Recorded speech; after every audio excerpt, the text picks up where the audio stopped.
So, I was trying to come up with some April Fool's what if ideas, and decided that the one I did last year is gonna help me out this year, as I'm legitimately going to be doing what if Sonic was in Dragon Ball. Both of these series are getting new movies soon too, so this feels as good of a time as any to be combining these two into a what if. Now, this one won't be as seriously played since it'll be an April Fool's what if, and it's an idea of combining Sonic and Dragon Ball, so obviously it'll be a little weird. So how's this gonna work? Well, both of the worlds of Sonic and Dragon Ball will be placed on one world, meaning that Mobius is now on Earth. It won't just be Sonic the Hedgehog himself on this planet, it'll be everybody from the Sonic series, and all of the aliens out in space. The version of Sonic I'll be using too is the one from the game series for the most part. I'll try to be using some Archie stuff I find in here too, but for the most part I won't be following all the storylines that they established, cause then the series would just be way too convoluted. For the Orderer games, for the most part, I'll be using my own timeline video that I created a couple days ago, so if you want to go check that out, you can click the link up above. And if you guys want me to add games or remove some, let me know in the comments, but for the most part, I'll be going off of the list of games I established there. With all that, I think we're ready to make Worlds Collide with this series, and I hope you all enjoy it. Huge shout out to all my amazing patrons of support, and make sure to like this video and subscribe if you want to see more.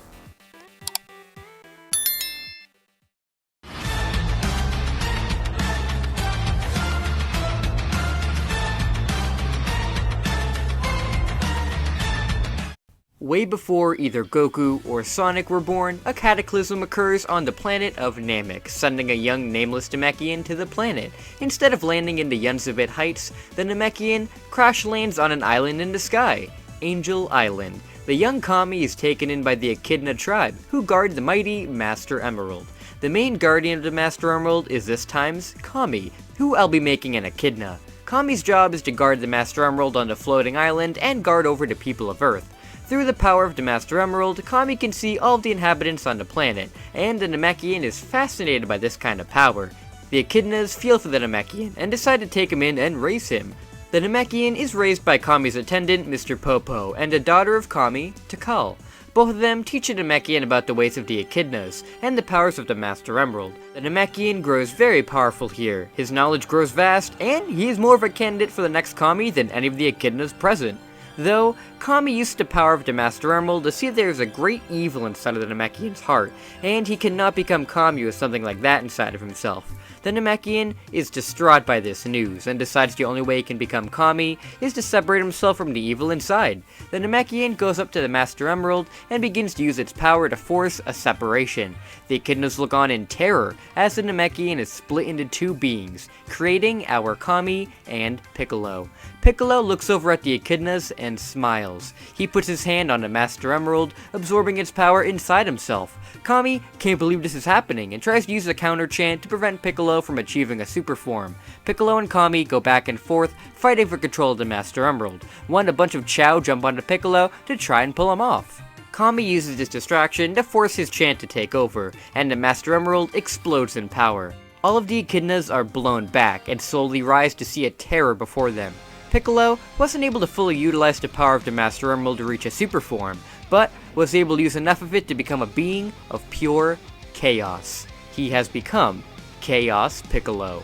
Chaos Piccolo powers up and begins to wipe out all of the Echidnas coming after him. He kills hundreds of them as the Namekian and Tikal try to stop him. Tikal is powerful enough to survive, and Chaos Piccolo realizes that if he kills the Namekian, then he'll die as well, so he needs to spare his life. Kami uses this distraction to use the remaining power of the Master Emerald to seal away Chaos Piccolo. Though, since Chaos Piccolo's power comes from the Master Emerald, the seal isn't going to work and Piccolo kills Kami. Piccolo laughs in triumph and flies down to the earth below to take over the planet. The only ones to survive the genocide of the Echidnas are the Namekian, Mr. Popo, and Tikal. There are a few young Echidnas left alive in the huts, but most of the Echidnas have been killed today. The Namekian curses himself for letting the evil half of him free, and Tikal says that this is not his fault, as they should have done a better job in training him to control that power, instead of letting it all flow out of his body. Now they need to come up with a way to stop Piccolo before he destroys the whole planet. Tikal takes Kami to the Hidden Palace Zone to show him the Shrine of the 7 Chaos Emeralds. These emeralds are not as powerful as the Master Emerald, but with their power, maybe they have a chance at defeating Piccolo. They have laid dormant for centuries, but now is the right time to reawaken their power. Tikal chants out, "The 7 emeralds are the servers. Chaos is power, answers to unify the chaos. The 7 emeralds can change our thoughts into power. If this emerald controls that power, please, you must stop him! The 7 Chaos Emeralds regain their glow and begin to swirl all around Kami. Tikal yells out Chaos Control, and the emeralds grant Kami with their power. On Earth, Chaos Piccolo has been flying around with his minions and taking control of the planet. His Chaos clones destroy towns, kill hundreds of people, and it seems that there is no hope in stopping them. That is, until Master Mutaito and his pupils, Shen and Roshi, arrive. The 3 martial arts masters are skilled enough to destroy the Chaos clones, and save many people. Chaos Piccolo notices that his connection to the clones are disappearing, as if they are actually being wiped out. He flies down to town, seeing the 3 masters destroying his creations. Chaos Piccolo cannot believe this and flies into Shen, sending him flying away. Mutaito and Roshi huddle together, realizing this must be the main guy. Roshi fires his brand new Kamehameha at the creature, who deflects it as if it's nothing, and teleports behind Roshi to kick him away as well. Mutaito is left alone as he swings at Piccolo and fights with all of his might. Piccolo thinks this is very amusing, as he is able to easily dodge all of Mutaito's blows, and the ones that land do nothing to him at all. He expected this old man to stop and accept his fate, but he just keeps on attacking. Piccolo is annoyed now, and grabs Mutaito by the collar and goes to eliminate him, until he is blown back by a chaos beam. Piccolo goes flying into the ground, and Mutaito looks up to see Super Kami flying overhead. Super Kami tells Piccolo to stop this madness now, and return to Angel Island. Chaos Piccolo isn't going to let his good half stop him, and the two begin to clash. The 2 superpowered Namekians fight, with Kami using Chaos Control to teleport all around Piccolo and show him up. Even with his extendable water limbs, Chaos Piccolo can grip Kami tight and throw him around, though with the full power of the 7 Chaos Emeralds at Kami's disposal, the Being of Chaos has no chance. Kami still can't kill him, however, and with his regeneration abilities, they could be at this all day. The Chaos Emeralds won't power him forever, so they need a new solution. Tikal comes down with the Master Emerald and tells Kami that with their combined power, they can seal away Piccolo together. Kami kicks Piccolo down towards the Master Emerald, and uses his Chaos Control to push Piccolo inside of the Emerald. Piccolo isn't going to go down so easily, however, and resist the power of Chaos. Tikal uses her own power to push Piccolo in more, but this isn't really enough. To make matters worse, Kami loses his super form and collapses exhausted to the ground. Chaos Piccolo smiles and goes to break out of Tikal's hold, until he is pushed once again. Mutaito unleashes his Mafuba technique on Piccolo, and since this isn't a technique powered by Chaos Control, it isn't able to be resisted by Piccolo. Piccolo screams as he is pushed into the Master Emerald, and Tikal, to make sure he stays in check, goes to be sealed along with him. Kami yells at her to stop, but she has made up her mind and is sealed alongside Chaos Piccolo into the Master Emerald. Once Piccolo is sealed, Mutaito collapses to the ground himself, dead, as he used the last of his power on the Mafuba to seal away Piccolo. Kami sadly rises up and thanks to pupils of Mutaito for their help in cleaning up his mess, as he takes the Master Emerald back to Angel Island. Once back on the island, Kami is the new Kami of the island, and does the best he can to raise the young echidnas that survived the massacre. Over the years, he tries his hardest to find ways to revive those who were killed to undo his mistake. He eventually discovers a new power inside of himself, the ability to create 7 orbs to reflect the 7 Chaos Emeralds. He calls these orbs the Dragon Balls, and with the Dragon Balls, he wishes for those who were killed by Piccolo to be revived. The Dragon God Shenron says that that wish cannot be granted, as they were killed hundreds of years ago, and have gone on to be reincarnated into other beings. This disappoints Kami, but it was to be expected. These Dragon Balls are nowhere near as powerful as the Chaos Emeralds, but hopefully with the Dragon Balls out there in the world, they can be used as a symbol of hope for others, so they can have something to rely on, and maybe this will clear his conscience. The 7 Dragon Balls are scattered across the world, and life resumes on Angel Island. Out in space, the tyrant King Cold has recently appointed his son, Frieza, as the ruler of his empire. Frieza, of course, takes over in enslaving the Saiyans, though he has other matters to attend to besides them. You see, Black Doom has been supplying the Frost Demons with his black arms to pay off a debt he's had with their species for years. Though, these Saiyan creatures are getting stronger and stronger, and with the use of their Great Ape forms are easily surpassing his black arms in power. He can't have a primitive race be capable of destroying the black arms. Thankfully, he managed to head to Earth some time ago to begin work on the ultimate life form. But will these Saiyans become even more powerful than him? That won't do at all. Black Doom goes to Frieza to demand that he exterminate these Saiyan life forms, or he'll do it himself. Frieza was planning on killing these Saiyans himself, as to be honest, he was worried about them becoming too strong and killing him, but now that Black Doom wants him gone as well, he doesn't want to just show that he has to take orders from him.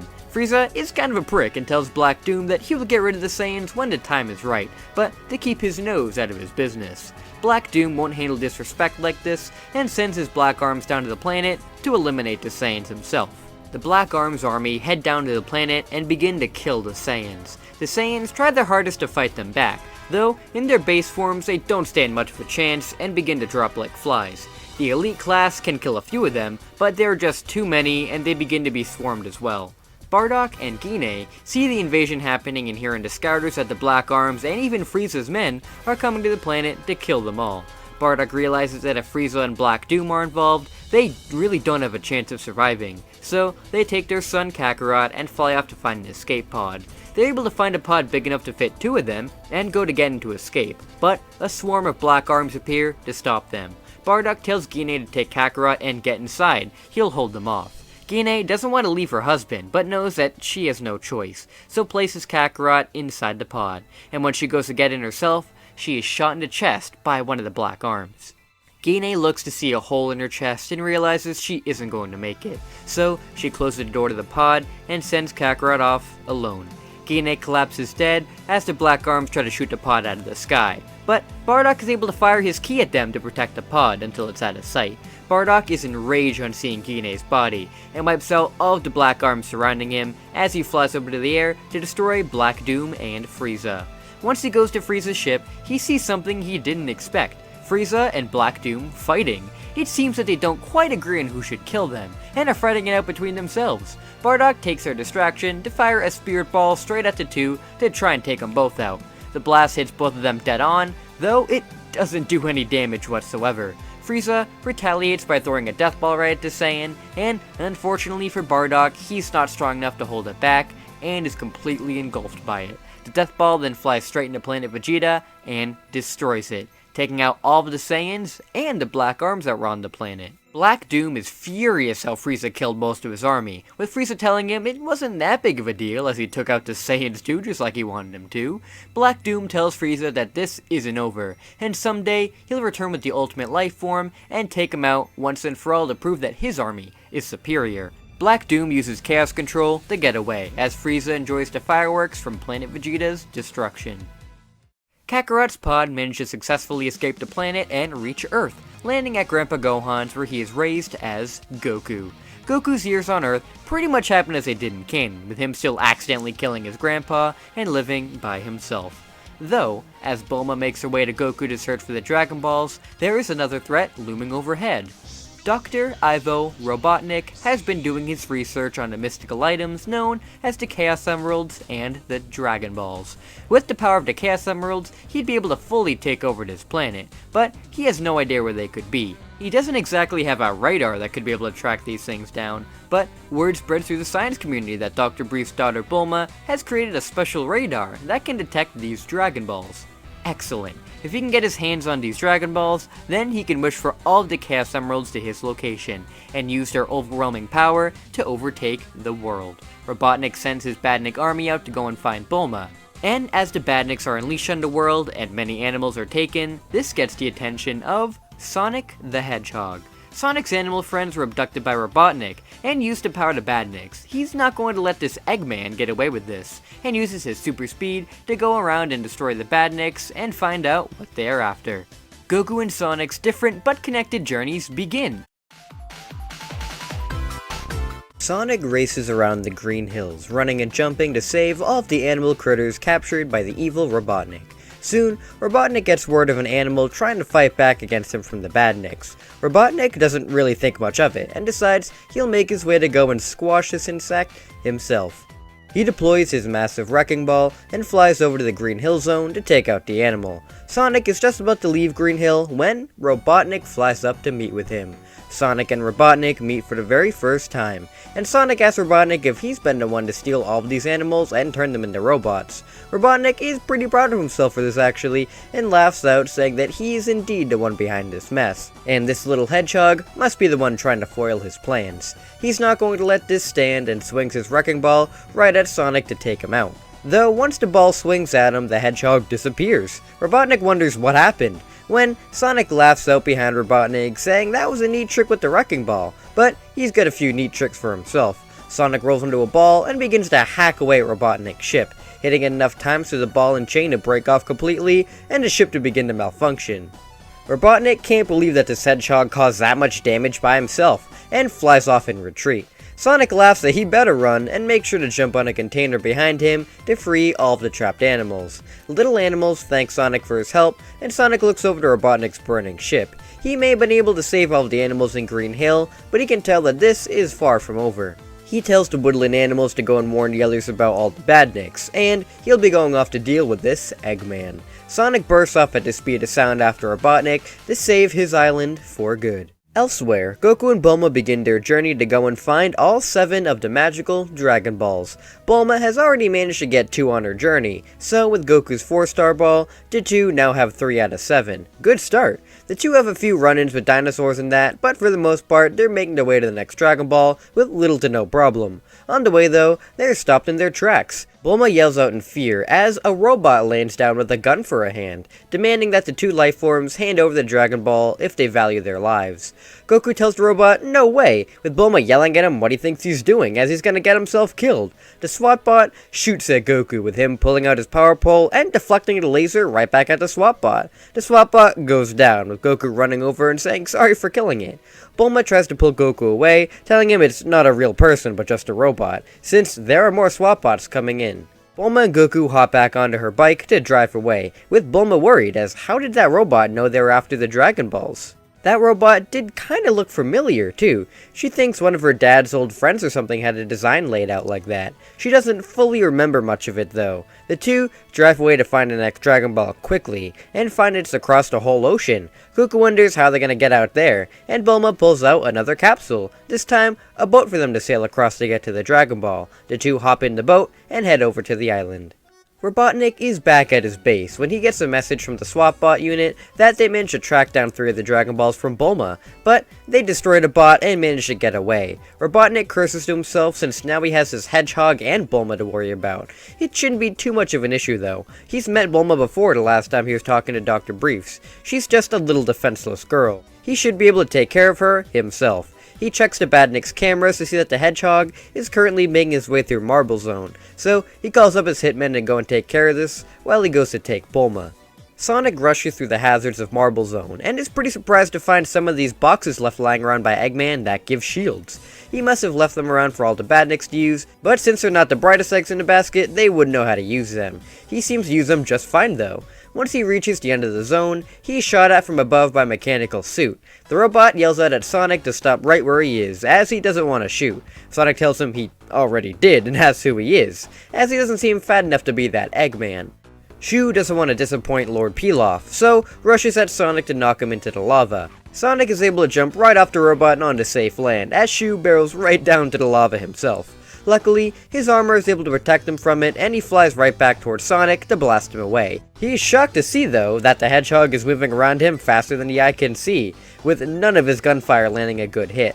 Sonic blasts all around Shu, eventually destroying his mech suit altogether, pushing Shu out of it. Shu gets on his hands and knees, begging for forgiveness, and that he was hired to take him out by Robotnik. He was just following orders. Sonic can see that Shu is terrified for his life, so decides to let him off the hook for this one. He tells him to just run off and not accept money from a fat evil egg again, or he'll make sure he gets locked up next time. Sonic runs off into the next zone as Shu faints. Goku and Bulma eventually make their way to Kame House and notice a strange old man outside surrounded by a bunch of weird bug robots. Goku realizes these robots must be related to the ones that tried to take the Dragon Balls from them earlier, so he jumps out of the boat to go and help the old man. Roshi's surprised to see this little monkey boy appear and take out all the badniks on the island with the power pole. The power pole?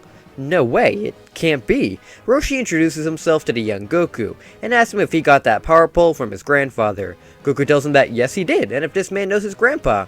Roshi tells Goku that he knew Grandpa Gohan very well, and the two begin to bond over the late Gohan.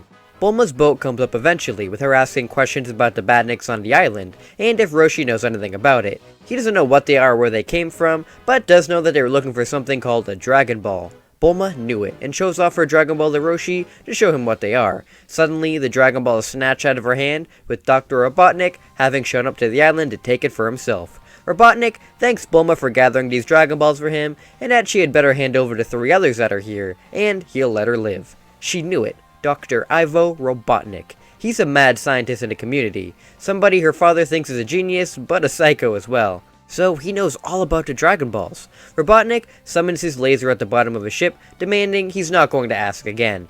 Bulma tells Goku to go and beat this guy up for her, which he is happy to do. Goku extends his power pole, swinging it at the doctor to bring this guy down. Robotnik is slapped around by the power pole, not expecting this child to have that much strength. Robotnik flies up into the air and begins to rain fire all through the island. Roshi, Goku, and Bulma have to dodge the fire, with Goku saying that he can't reach him when he's moving up there. Roshi has a solution, however, and summons the Nimbus Cloud, asking Goku to use it to fly up and stop the Doctor. Goku jumps onto the flying Nimbus and uses it to fly all the way up to Robotnik and smash the power pole over his head to knock him straight into the ocean below. Goku flies back down on the Nimbus, thanking Roshi for the gift. Bulma yells at Goku to go down to the ocean after him, since he still has one of the Dragon Balls. Goku jumps in after Robotnik, going down as deep as he can, seeing that Robotnik's ship has turned into a submarine, and that he's flying towards some weird maze-like entrance underneath the island. He would follow, but he's running out of air, so swims back up to the surface. Roshi tells the two that underneath his island is the Labyrinth Zone, designed years ago to hold a powerful object, which must be this Dragon Ball the two are coming for, so they'd better go and follow him if they want it. Bulma throws out yet another capsule, this time a submarine one, and the two hop inside to follow Robotnik to the Labyrinth Zone. Sonic has just run through the Spring Yard Zone and entered into an underground cavern leading to Labyrinth Zone. Sonic is pretty ticked off at seeing the entrance to the zone, as he hates water. Even as a little hedgehog, he's always hated water, mainly since he can't swim. Hopefully, he won't have to swim too much when he's down there. Sonic enters the Labyrinth Zone and realizes just how wrong he was. This whole place is water. He struggles to make his way around the zone to destroy the bandits inside. But luckily, there are a few air bubbles around that he can use to hold his breath. He just hates how he can't really use his super speed down here. He really tries to make his way through the zone, and thankfully there are parts above water so he can catch his breath. As he's catching his breath, he sees Robotnik fly by overhead, his ship looking a little banged up. Sonic yells out for the Eggman, with Robotnik really ticked off that Shu didn't manage to kill the rodent. Unfortunately, he already used up his fire laser while after Goku, so he doesn't have any weapons to attack Sonic with. He does the next best thing and flies back into the water to escape from Sonic. Sonic just tries to run after him the best he can, and while he's a lot slower underwater, he can still move a lot quicker than most people, so continues his chase. Of course, he's pretty much going to drown if he stays like this, so he uses all of his strength to spin right at Robotnik and dash him right out of the water. Robotnik's ship lands right on the surface of the labyrinth, with Sonic landing right nearby. He can't believe he just did something so cool like that. He spun and dashed at the same time. He'll have to use that one again sometime. He looks in front of him to see that Robotnik has dropped some sort of orb. He picks up the Dragon Ball and asks if the Doctor is really doing all this just to get some sort of house decoration. Robotnik curses Sonic and flies back up into the air, slamming against the pillars to send them all crashing down. Sonic's able to avoid all of these, of course, but didn't count on Eggman doing this for a reason. He dropped all of the pillars in a pattern so that the ground would crack from underneath him. As Sonic falls back into the ocean, Robotnik snatches up the Dragon Ball and escapes the labyrinth. Sonic tries to spin himself back out of the water, but the pillars are falling over him now and aren't going to let that happen. He falls to the ground with the pillar falling right on his chest, knocking all of the air out of his lungs. Sonic begins to drown as he tries to lift the pillar to no effect. He begins to panic some more as water fills his lungs. He is losing consciousness fast and wonders if he's gonna make it. As he falls unconscious, he sees another ship barreling right towards him as he realizes he's not going to make it. Bulma shoots torpedoes out of the submarine to destroy the pillars, crushing the blue hedgehog, as Goku jumps out from the bottom to save him. The submarine floats back up to the exit of Labyrinth Zone, with Goku taking Sonic out to get some fresh air. Goku manages to save a bunch of wildlife from drowning back at Mount Paozu, so he knows what to do here. He punches Sonic right in the stomach, so he spits up all the water inside him. Sonic immediately sits up in shock. He's not dead? He feels like he is. This guy definitely just punched him in the stomach though. He looks behind the guy and notices a craft directly behind him in the ocean. It looks like one of Eggman's. These guys must be more hitmen like that shoe guy and are here to kill him. Sonic revs up a spin dash and launches at Goku. Goku is surprised and dodges out of the way, swinging his power pole to knock Sonic out of his ball form. Sonic rolls over injured, with Goku telling him that wasn't very nice, and if he's gonna play like that, then he'll play dirty too. Sonic just nearly drowned, so he's not in the best of moods and wants to end this guy quickly. So, he runs all around him, creating after images of himself.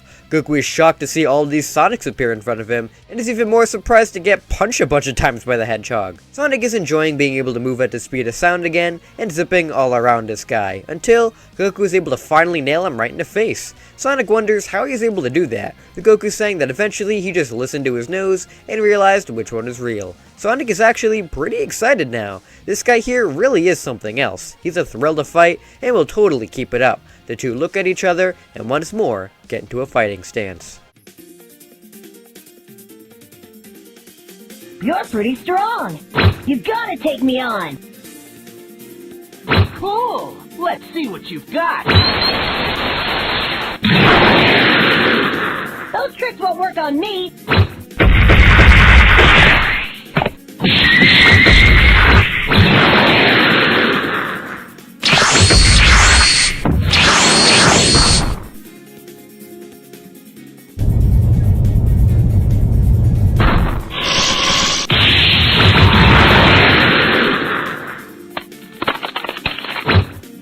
Why, you?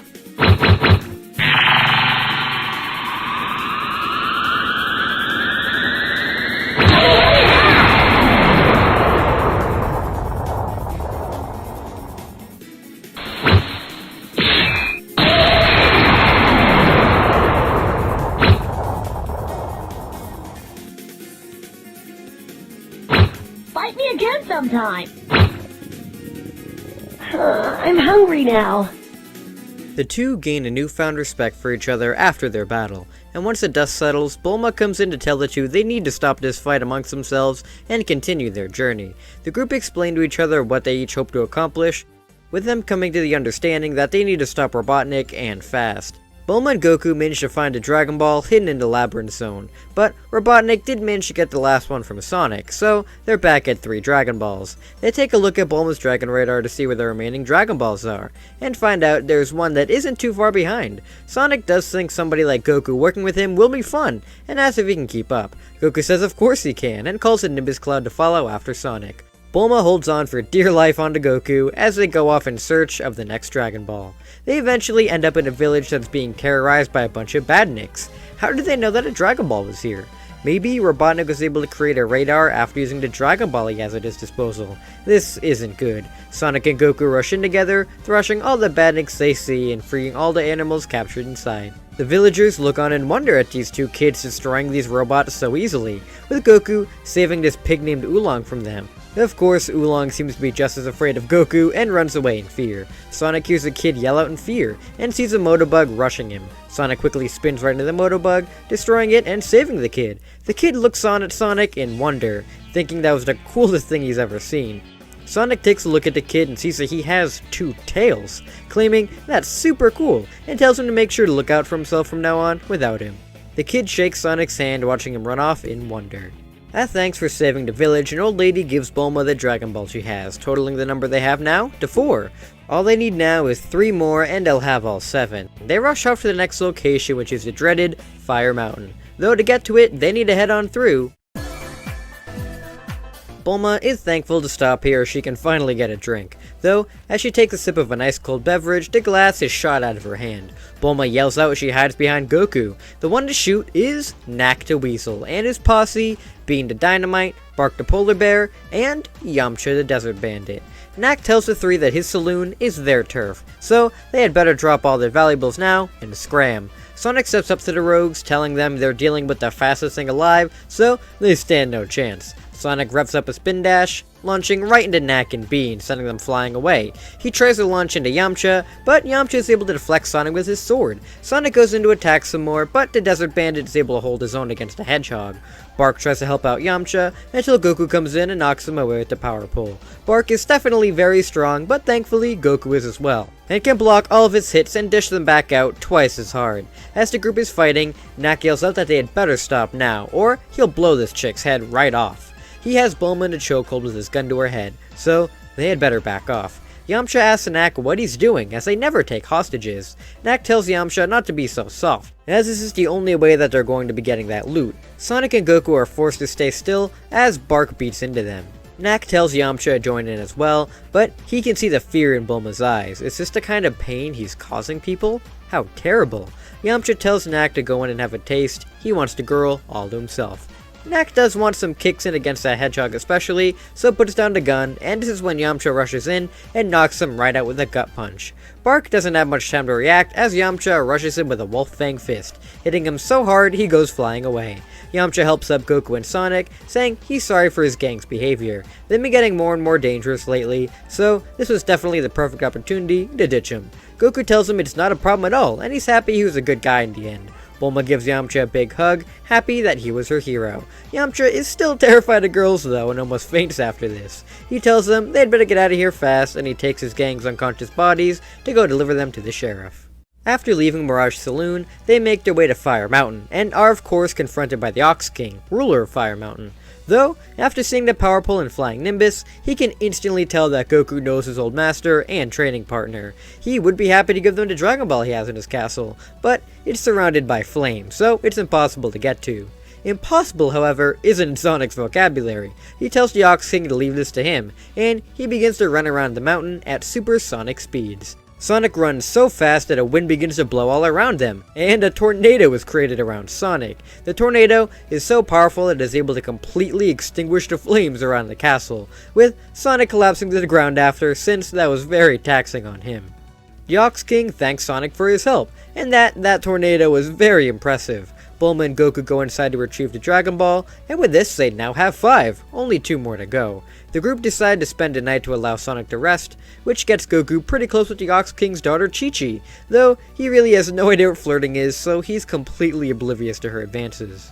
While they're spending the night, Robotnik has managed to get the other Dragon Ball, meaning he now has the last 2. He knows that the group has the other 5, so it would be easier for them to come to him and retrieve the Dragon Balls from their carcasses. The next morning, the group realize that Robotnik has the last 2 Dragon Balls, so they make their way to his location. They journey through the Starlight Zone, the road right before Robotnik's base in Scrap Brain, when Sonic is confronted by a familiar face. Sonic sees Shu in his mech, telling him he tried to warn him, but this time Shu isn't alone. Mai and Emperor Pilaf show up to tell the group that they did a nice job getting the Dragon Balls for them, though this is the end of the road. They combine their mechs to form the Pilaf machine and attack the group. Sonic and Goku try their best to fight the machine, but the machine is just way too durable to break. No matter how hard Goku punches it or Sonic dashes into it, it just won't dent at all. The Pilaf gang swipe at the two, and with the raw power of the Pilaf machine, Goku and Sonic are knocked unconscious. Bulma screams out for them to get up, but she's knocked out as well.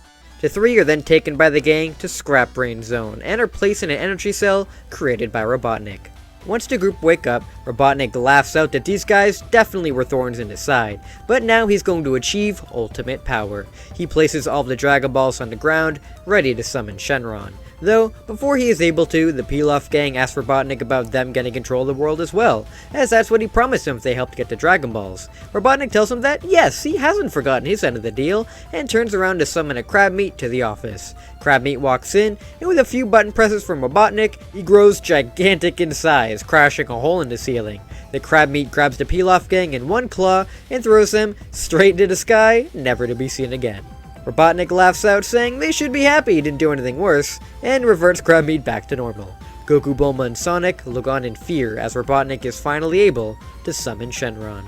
Shenron is unleashed and asks Robotnik what he wants to wish for. Now, Robotnik could just wish to rule the world, but with the Chaos Emeralds out there, somebody could gather them all up and overthrow him. So it would be better for the ultimate power to be in his hands. He wishes for all 7 of the Chaos Emeralds to be brought into his clutches, with Shenron using his power to summon them from the special zone and right into Robotnik's hands. Robotnik now has the power of the Chaos Emeralds. Shenron disappears with Robotnik laughing out maniacally that now they get to watch as he takes over this planet. Sonic tries his hardest to break out to stop Robotnik, but it's no use. He tells Goku to keep trying, but Goku is just staring up at the sky, not moving. Sonic asks Goku what he's doing, but Goku still isn't moving. He turns to see what he's looking at and notices he's staring at the full moon. That doesn't seem to be important right now though, and when he turns back to look at Goku, he sees him beginning to transform. Sonic and Bulma scream out when Goku grows in size, snarling. He grows so big that the container they're trapped in explodes, setting them free. Robotnik yells out as well, seeing Goku transforming into this beast. Sonic doesn't know if Goku is doing this on purpose or not, but now seems as good of a time as any, so he rushes Robotnik, nailing him right in the face so he drops all the Chaos Emeralds. Goku transforms into his Great Ape form, roaring out, and going on a rampage through Scrap Brain. Robotnik quickly grabs his intercom to signal to the Badniks. Send in everyone. Which one?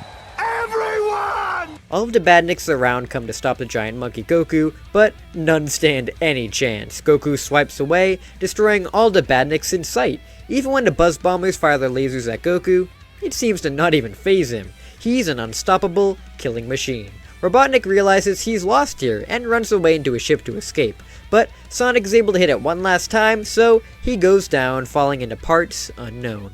Bulma gathers all of the Chaos Emeralds and tells Goku that Robotnik is defeated, so now they need to get out of here. Though, Goku is too far gone now and not listening to anybody.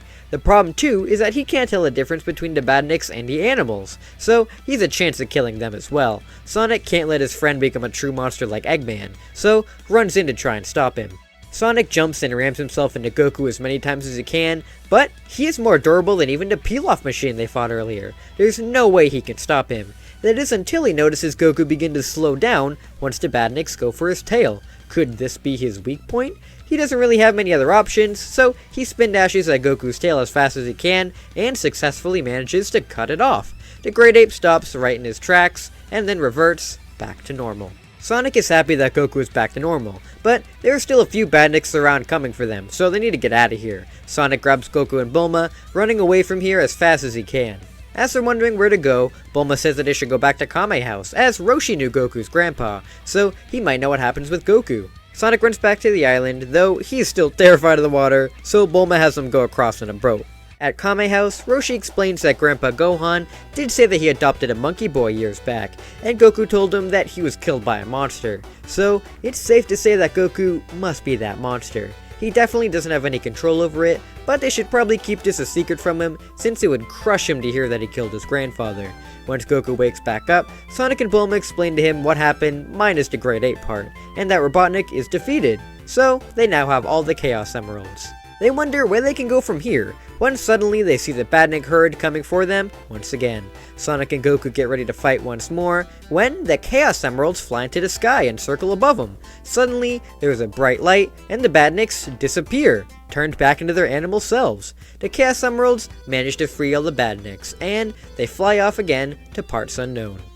Sonic and Goku breathe a sigh of relief. They managed to stop Robotnik from taking over the world, and used the Chaos Emeralds to free the animals. Today was definitely a victory. Bulma says that she may not have gotten a wish from the Dragon Balls, but she did make some good friends and is grateful for that. She's gonna go and find that Yamcha guy now to get the perfect boyfriend, saying that she'll see them again. Bulma takes off in her plane while Roshi offers to train both Goku and Sonic into Turtle School. Goku is all for it, and while Sonic is normally somebody who likes to go where the wind takes him and be free, he did realize on his journey how there are a lot of strong people out there. So, getting stronger may be what he needs to protect his friends. He agrees to stay here with Roshi and Goku, and their training begins. Goku and Sonic have begun their training under Master Roshi. Sonic isn't too into being forced into a uniform and working out, since he's such a free spirit that wants to go around the world and be free. Though, after fighting Eggman, he realized if he wanted to stop those who got in his way, then he'll need to be stronger. Roshi here can definitely help him with that, and with his friend Goku by his side, this should be really fun. Though, right before they really begin their training proper, another disciple arrives on the island, the monk, Krillin. Krillin has come from the Orin Temple to train under Roshi, and is able to bribe his way into joining them in their training. Of course, Krillin is far behind the likes of both Goku and Sonic, which he quickly realizes when they begin to show off what they can do. Goku is trained pretty hard by his grandpa, being insanely strong and even learning techniques such as the Kamehameha, which Roshi was very impressed by.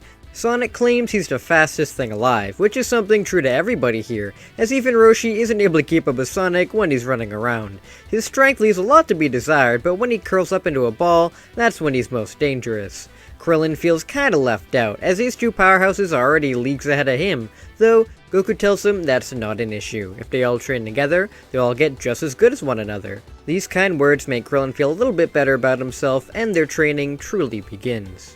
Sonic believes that this training will be a piece of cake with his speed, though these exercises really aren't built for him. For starters, to be able to do a milk run, he can't run as fast as he can, or else all the milk will fly out and be wasted. So he has to do what he hates the most: go slow. When they have to plow the fields, he'd rather spin dash across to cut them up easily, but Roshi demands to use his hands, which hurts quite a bit for him. By far the toughest aspect of training has to be when Roshi asks them to swim across the lake, which Sonic denies heavily. He hated water before, but when he almost drowned fighting Eggman, that ship totally sailed for him.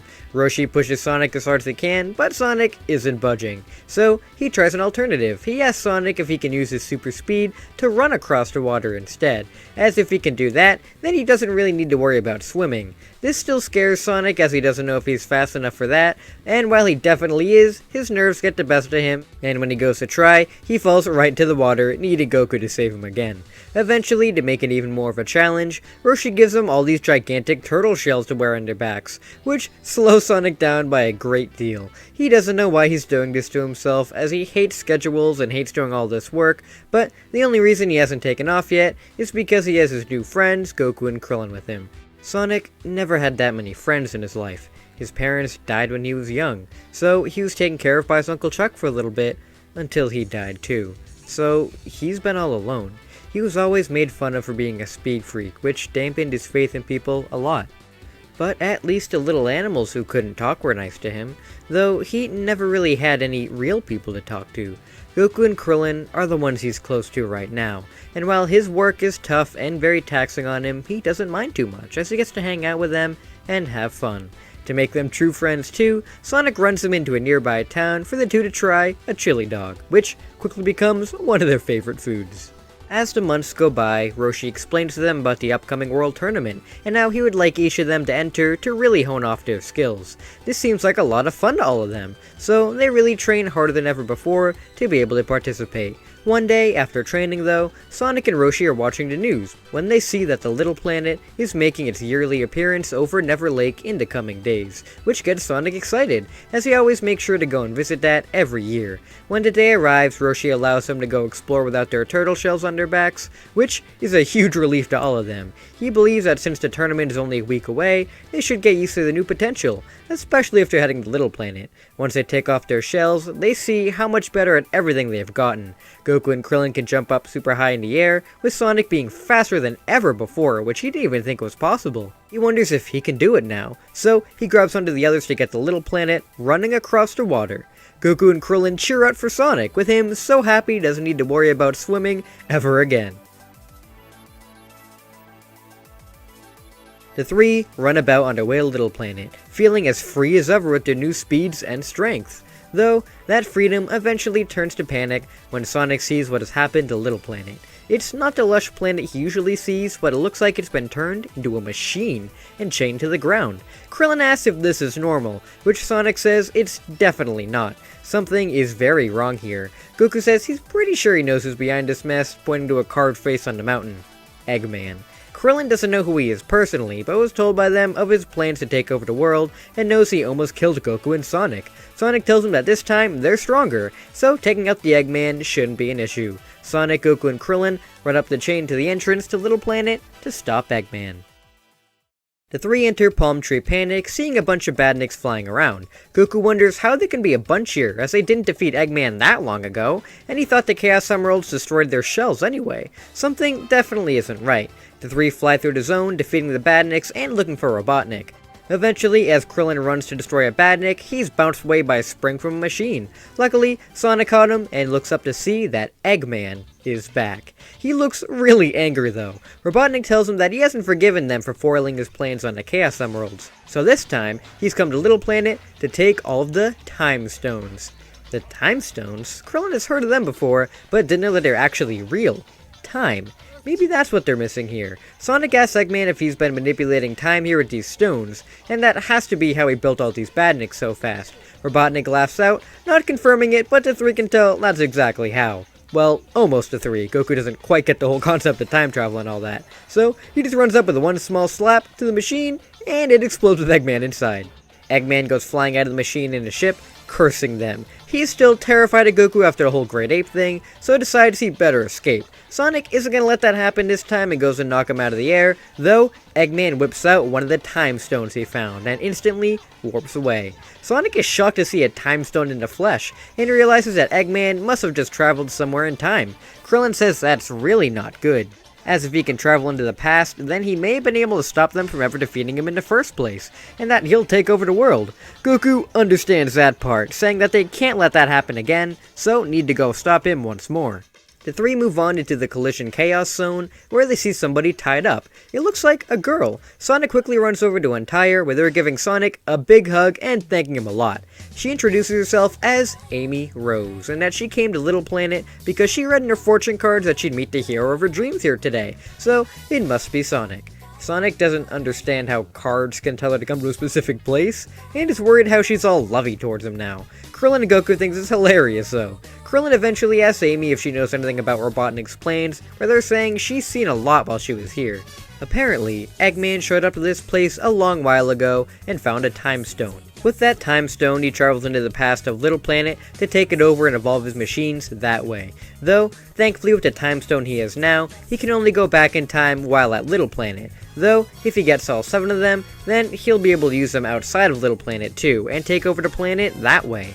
The three are kind of relieved now, as he can only go back in time to Little Planet, but they now need to find a way to get all these Time Stones before Eggman does. They ask Amy to go back home, but she's not letting go of Sonic, and basically forces herself to go along with them. The four begin to make their way through Collision Chaos, when suddenly they see a beam coming straight at them. Sonic jumps in front of Amy to protect her, getting hit and is sent flying away. Goku turns to see who fired when he hears Krillin yell out behind him and he goes flying into a pillar. Goku tries to see what is happening and eventually senses the slightest bit of movement behind him. He turns around to block the attack and doesn't believe his eyes. It seems to be a robot version of himself? Metal Goku uses its robotic tail to whip Goku across the face as he grabs Amy and pulls out the Time Stone to disappear once more. Goku, Krillin, and Sonic stand back up, looking on in horror. Eggman built a robot Goku, and now they disappear into the past with Amy. He must have seen Goku as a big enough threat on his own, so decided the only way to deal with him was to build a robot version. They wonder how he was able to build one so fast, until again, time travel. This whole experience is really hurting Goku's head. They now need to worry about Eggman getting all the Time Stones, freeing Amy again, and dealing with this metal Goku. So they head on with more urgency now. They head into Tidal Tempest with Sonic happy to run across the water here to avoid drowning. While heading on though, Krillin notices a goalpost that says past on it. The three go on up to examine it, when Goku says he can feel some kind of weird energy coming off of it. He reaches out to touch it, and the goalpost begins to spin rapidly. They are all surrounded by this weird aura, and are launched into the sky.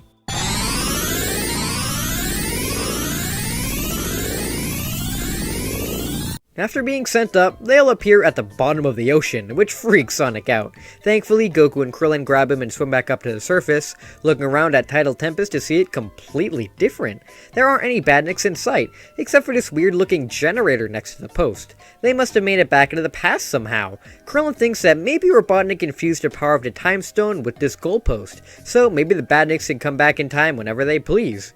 Good for them, thankfully, though, as now they have a chance to save Amy and get the other time stones. They destroy the generator in front of them and run off to the exit, which is unfortunately underwater. Luckily, Sonic brought one of those shields with him that Robotnik left lying around before, so he uses it so he can move around underwater easier. Once down there, they notice Robotnik still setting up badniks. Since he has been caught red-handed, he tries to use a time stone to escape, but this time Goku fires a Kamehameha at Eggman to destroy his ship. Eggman falls out to the ground, with Krillin swimming over and nabbing a time stone for himself. Eggman tries to swim after him, but all that swimming with Roshi paid off, so Krillin books it back over to the others and manages to tap into the time stone's power to head back into the present. Once they appear back in the present, they realize how different it looks now. The badniks are gone, and things seem to be back to how they looked before. Apparently, going back in time and stopping Robotnik managed to get this place into a good future. Sonic says that with the time stone to hand now, they have a leg up on Robotnik. But unfortunately, these goalposts are still around, so he can time travel freely as well. They just need to keep time hopping until they free all the animals and find Amy. As they go to leave, a large beam of light appears in front of them and floats down over to Goku. Curious, Goku reaches his hands out and finds it's another time stone. The three cheer out, as now they have two. That must be how they get the other time stones. Just make a good future for each his own, and they can get the leg up on Eggman. The group used the time stones to the best of their ability, jumping into the past of each zone to destroy the generators, and be presented with another time stone from the Little Planet. It seems that Little Planet is thanking them for saving it, gifting them with these stones. The three eventually make their way to Stardust Speedway, happy that they have gathered 5 out of 7 stones. Eggman, though, isn't too happy about this. Even with time travel on his side, these guys have ruined his plans. Thankfully, he spent some time in the past making Metal Goku more powerful, so he sends him after all 3 to finish them for good. Right before they enter Robotnik's lair in Metallic Madness, a Metallic Overlord appears in front of them to knock Krillin away. Metal Goku has returned. Goku and Sonic look over to see that Krillin has been knocked out in just one hit. This guy isn't something to take lightly. The two rush in, with Goku matching it blow for blow. This faker is just as powerful as him. It's so cool. Sonic runs in to land some hits for himself, with this seemingly being more than the Metal Goku can handle, until he bursts out in power, knocking the two back. Metal Goku puts his hand together and begins to charge his own version of the Kamehameha.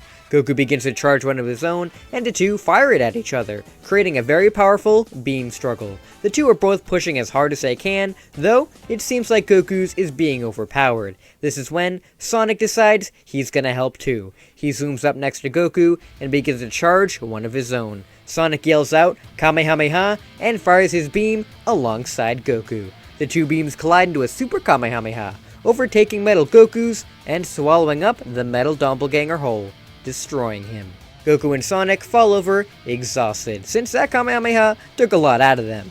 Another time stone appears in front of them as thanks from Little Planet, and now they have 6 out of 7. Just one more, and then Eggman. The time stones also seem to restore their strength a little bit, and even help Krillin wake up faster. He theorizes that it's just them manipulating time to heal their bodies. The three finally make their way through Metallic Madness and see Eggman with Amy in his clutches. Unlike the first time they met, Robotnik doesn't have everything under control here. He can truly see how outclassed he is by these three by himself. This isn't over though. Through their battle with Metal Goku, he was able to gather more data on their abilities, so he'll be prepared next time. He touches a time post ahead into the future once more, and escapes the hero's clutches. That was the final time post too, so now Little Planet has truly been freed from Eggman. Amy runs over to hug and thanks Sonic for saving her. The planet then begins to shake, with the 6 time stones floating up into the air, and the 7th appearing along with them. Then, with a bright flash of light, the 4 are transported back outside. The time stones float down with them, and a creature appears behind it. The 4 are kinda scared of this creature, but tells them not to worry. It is the god of time, known as Solaris. Solaris tells the group that he created a mighty time stone eons ago for the Little Planet. Though, once Robotnik came to the planet, he used his power to split the stones into 7. That way, Robotnik wouldn't be able to manipulate and ruin the timeline, though, in the process, he had to cease to exist. But now he is brought back to full form thanks to the 4 of them. Goku, of course, goes up, saying it was no problem, trying to shake Solaris' hand, with Krillin, Sonic, and Amy trying to get him to back off, as this is a god he's talking to. Solaris laughs and flies up into the air, saying he hopes that, in time, they will all meet again. With Solaris and a time stone floating back to the freed little planet, they all fly away from the Earth.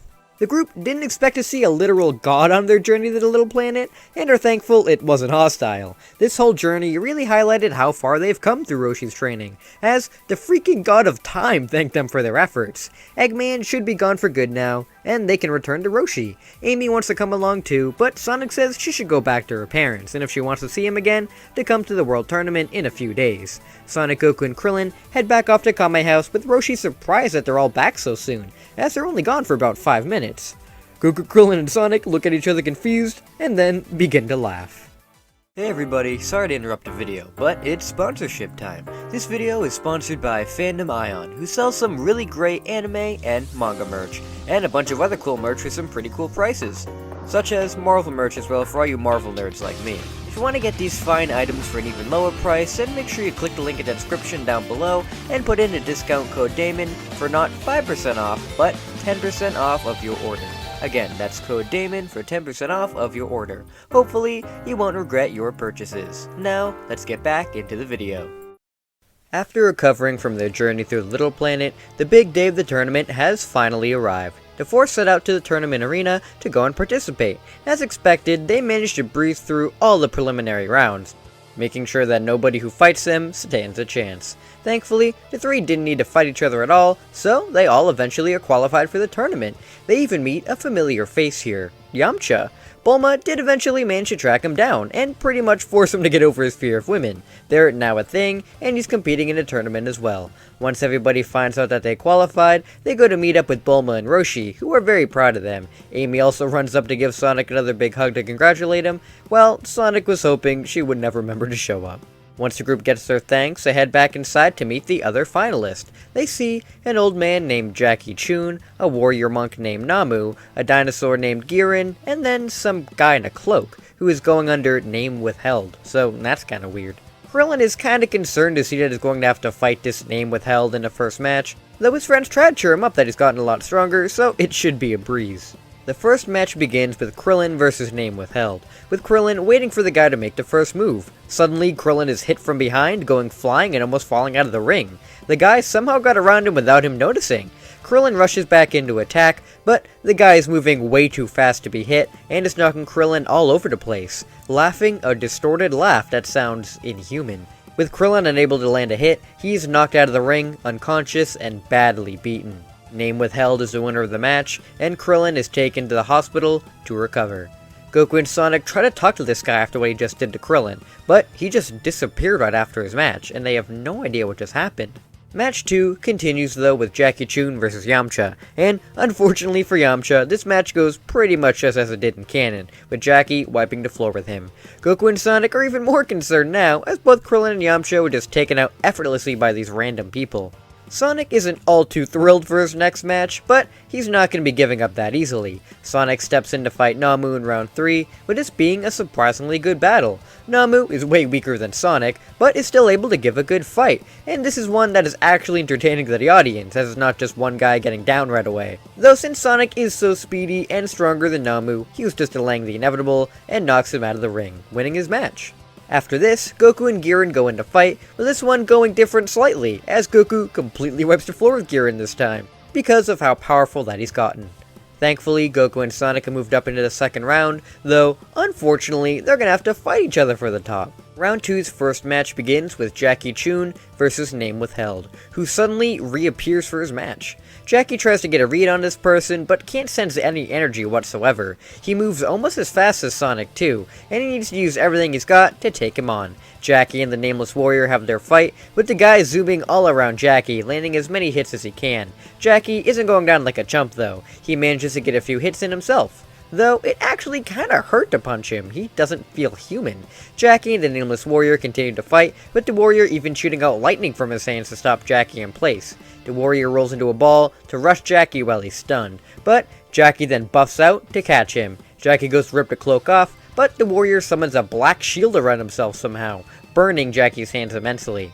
The Warrior runs all around Jackie, creating a tornado just like Sonic before, throwing Jackie up into the air. Jackie fires a Kamehameha to stop him, but the Warrior summons that shield once again, and this time it deflects the Kamehameha right back. Since Jackie's in the air, he can't dodge, so he is hit dead on by his own attack. Jackie is sent flying out of the ring, losing. Roshi can't believe it. He entered this tournament to make sure that the students wouldn't win and become all cocky about their abilities, and he was just bested by this random nameless warrior. He can't believe it. He's very worried, as if he can't beat this guy, how can Goku and Sonic hope to? The next match rolls around shortly after, with Goku and Sonic getting ready to fight once again. The two get into their fighting stances, rushing at each other with all that they have. They've both improved a lot since their first fight, though each of their strengths remain the same. Goku is much more powerful and Sonic is much faster. The two fight blow for blow, with them knowing how the other fights by now, so they're able to predict what each of them is gonna do. Sonic keeps rolling into a ball to hit, but Goku summons Ki all around his hands, so he can catch it without injuring himself, and he throws Sonic away. This doesn't work every time though, as Sonic is too fast. Their battle continues to escalate, with the two getting a little worn down. They want to be prepared for the next round with this strong nameless warrior, so it would be best if they just ended it now. Sonic revs up his most powerful spin dash, while Goku begins to make a Kamehameha. Sonic dashes at him as fast as he can, with Goku about to unleash the Kamehameha, though he is suddenly shocked by something and can't move. Sonic rams straight into Goku so hard that he's sent flying way out of bounds and out of sight. Once Sonic gets back up, he's confused. He expected Goku to fire a Kamehameha at him, so that's why he went so hard. Why didn't he? It doesn't matter to the announcer though, as Sonic has won the match and is now moving up into the final round. Goku is okay thankfully, and he tells Sonic that was a very fun fight, though he doesn't know why he couldn't move when he went to fire the Kamehameha. They'll worry about that after though, as now Sonic steps in for the final round against Name Withheld. Sonic is worried as this guy seems to be as fast as him, but tells him if they're gonna fight it out, he wants to see who he is under that cloak. The warrior laughs a distorted laugh, his red eyes showing themselves to Sonic. Sonic gasps as the warrior rips the cloak right off to reveal himself. I am the ultimate overlord, Metal Sonic. I am the real Sonic. Metal Sonic rushes Sonic, grabbing him by the throat and slamming him into the ground. Sonic curls into a ball to get out of it, slamming right back into Metal to push him away. Eggman managed to make a robot version of him too? How? Metal Sonic rubs his nose, saying he was created on a little planet as the better version of Sonic. He's meant to be better than him in every single way. Sonic finds that hard to believe and tells him to prove it. Sonic and Metal Sonic dash all around the arena, crashing into each other and destroying the whole ring itself. The audience can't even tell what is happening since they're moving so fast. Sonic and Metal rush all along in sync, with Metal saying that this planet isn't big enough for both of them and one of them has to go. Sonic agrees as he kicks Metal straight into the head away. Goku watches this fight in awe, since no wonder everybody else lost to this guy. He's basically just like Sonic if he was a vicious killer. He doesn't know how Sonic is going to get out of this one, since they're fighting just like one another. How is one going to overpower together? Sonic and Metal rush into each other. You might know everything I'm going to do, but that's not going to help you, since I know everything you're going to do. Strange, isn't it?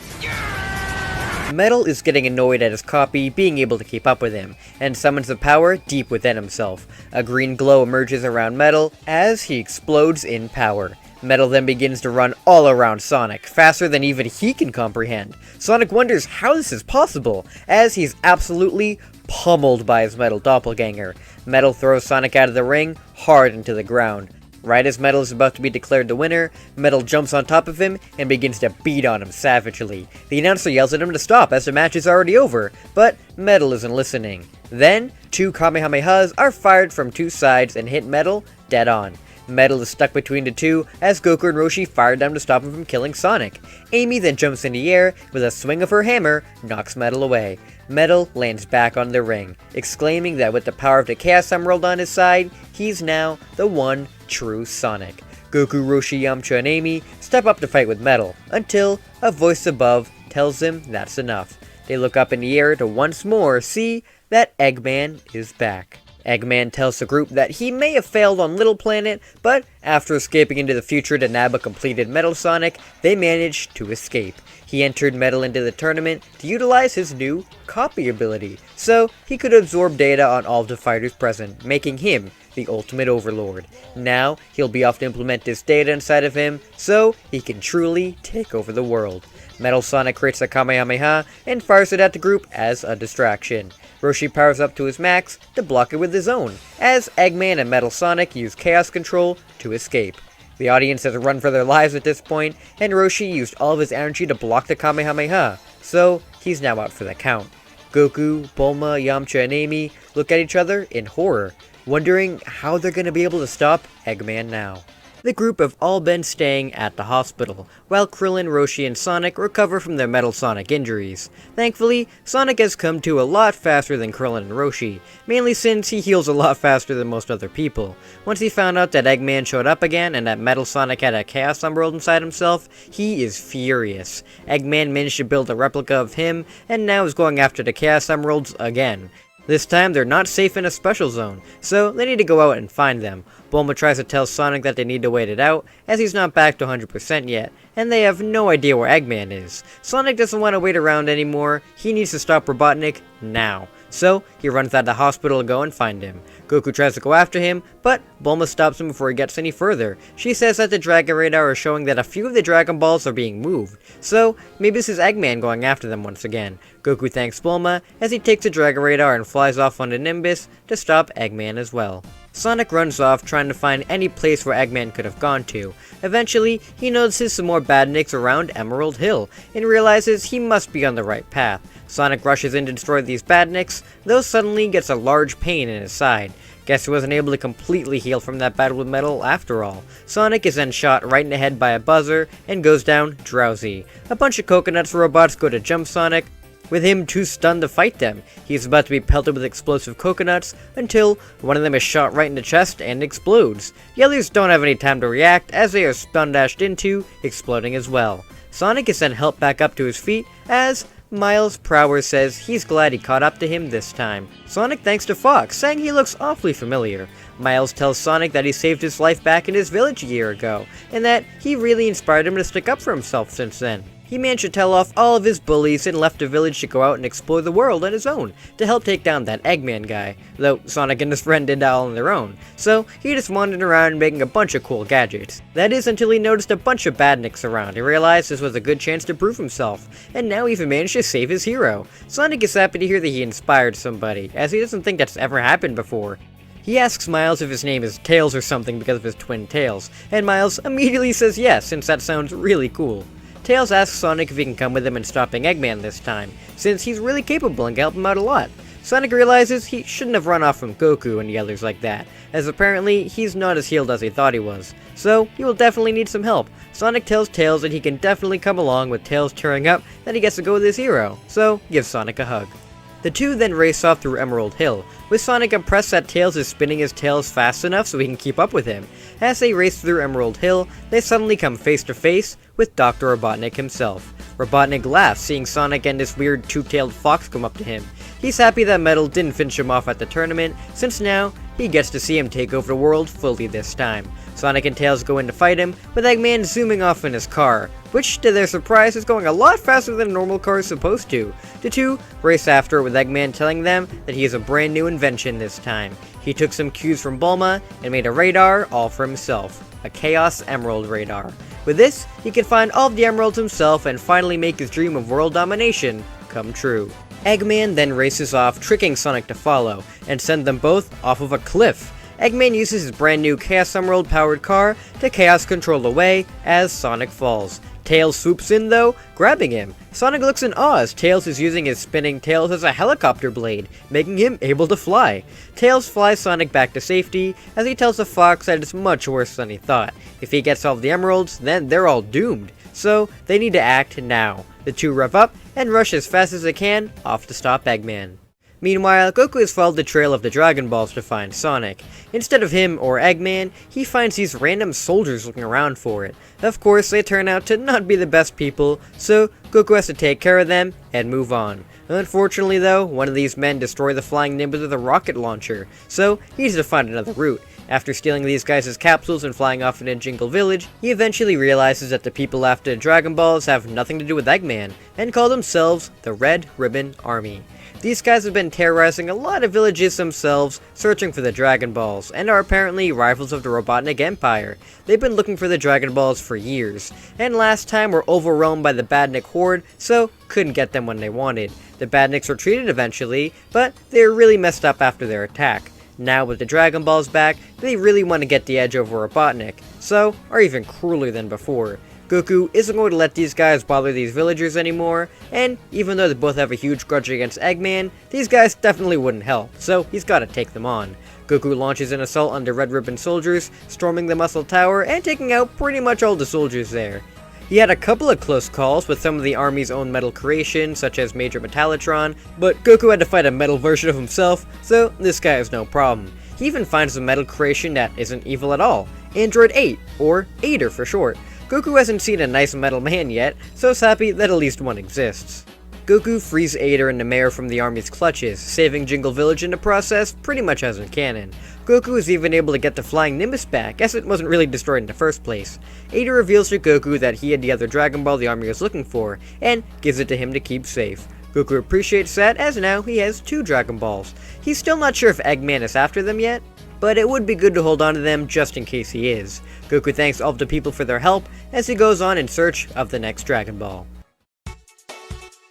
Sonic and Tails make their way around the Chemical Plant Zone, searching for any sign of Eggman or the Chaos Emeralds. They don't have much luck, but do come across something else. It seems to be some sort of army general commanding a bunch of troops to jump in this muck, as he doesn't want to get himself dirty. The troops jump in, and to Sonic's surprise, pull out a Dragon Ball. Sonic and Tails run over to them, with Sonic asking them what they want the Dragon Balls for. The army men draw their guns, with General Blue telling the Blue Blur that it's none of their business, and they better leave them before they go and blow their heads off. Sonic scoffs, running to quickly take apart the army men's guns and knock them out, as Tails whacks the Dragon Ball out of Blue's hands and into the air. Tails goes to fly after it, until Blue grabs one of his tails and slams him hard into the ground. Sonic dashes into his back, but to his surprise, Blue just turns around and decks him across the face. He didn't expect this guy to be that tough. Sonic and Blue go at it, with Blue being a pretty tough guy, but with Sonic's speed, he isn't a good match. This is until Blue busts out his signature move and uses telekinesis powers to stop Sonic right in place. Sonic is frozen solid, unable to move, as Blue beats on into him.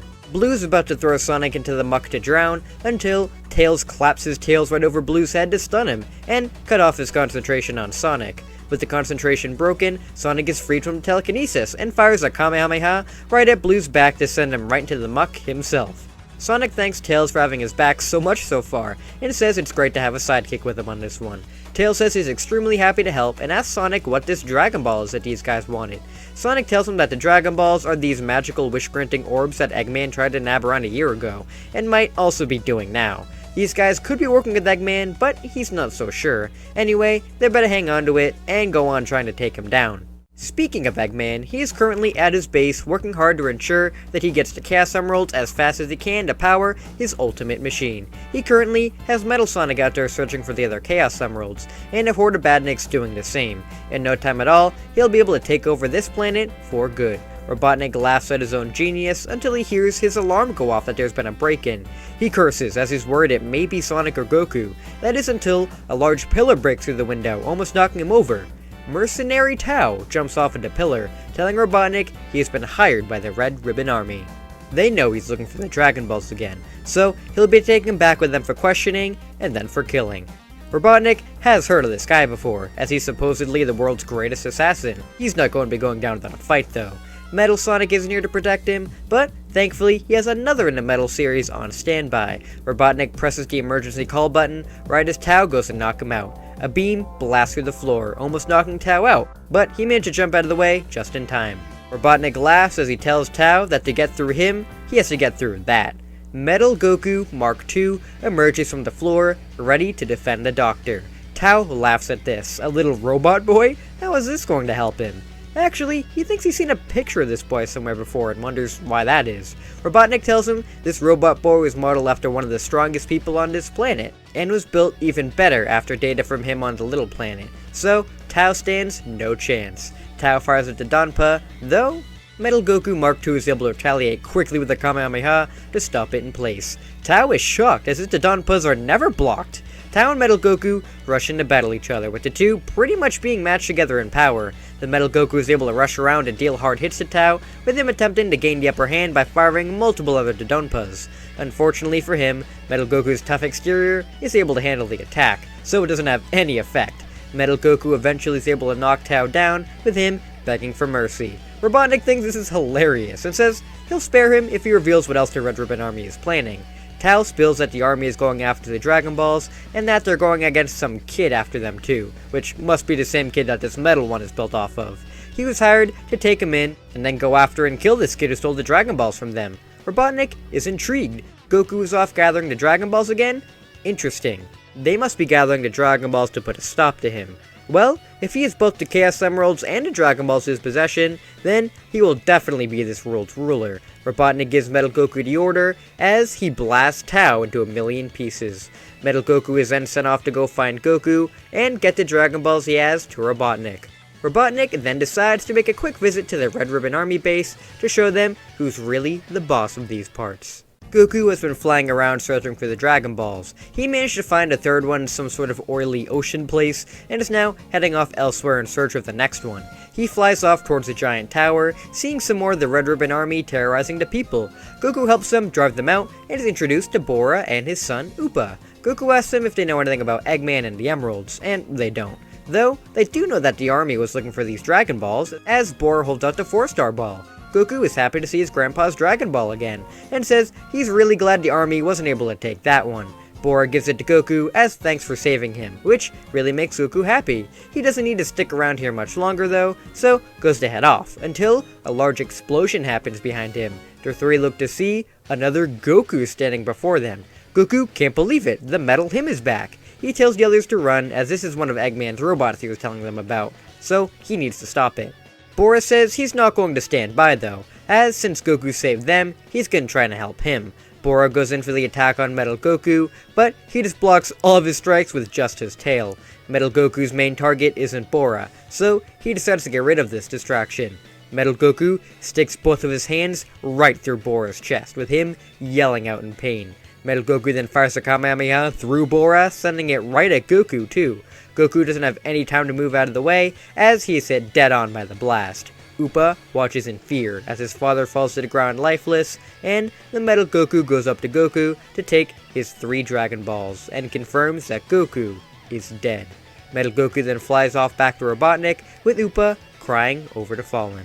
He digs a grave for his father, and goes to dig one for Goku too, though Goku wakes back up in a daze. Upa is very happy that Goku is alive, with Goku realizing that his grandpa's Dragon Ball blocked a Kamehameha for him. His grandpa protected him still. He's happy to be alive, but can't believe he was taken out in one shot by his metal doppelganger. He doesn't know how he would be able to take him on again, with Upa explaining that maybe he can try to climb the Korin Tower.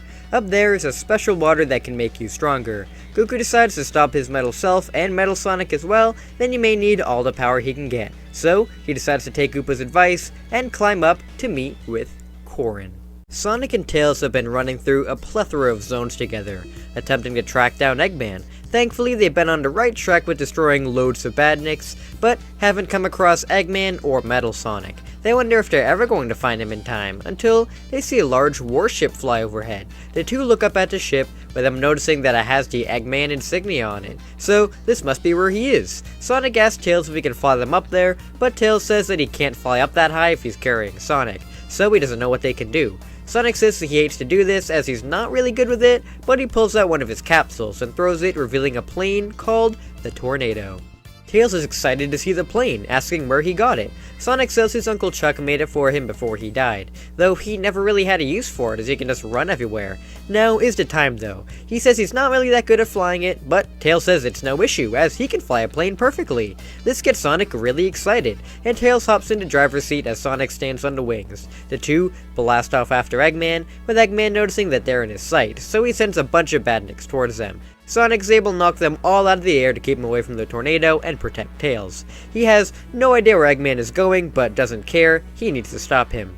They fly really close to the ship until a large laser is fired right at them. Tails isn't able to move out of the way in time, and the tornado is hit dead on by the laser, knocking Sonic off. Luckily, Sonic was able to land on the wing fortress, but he turns to see the tornado going down. Tails yells out that he can fix it, with Sonic saying that it's just a plane, he can fly, so just leave it.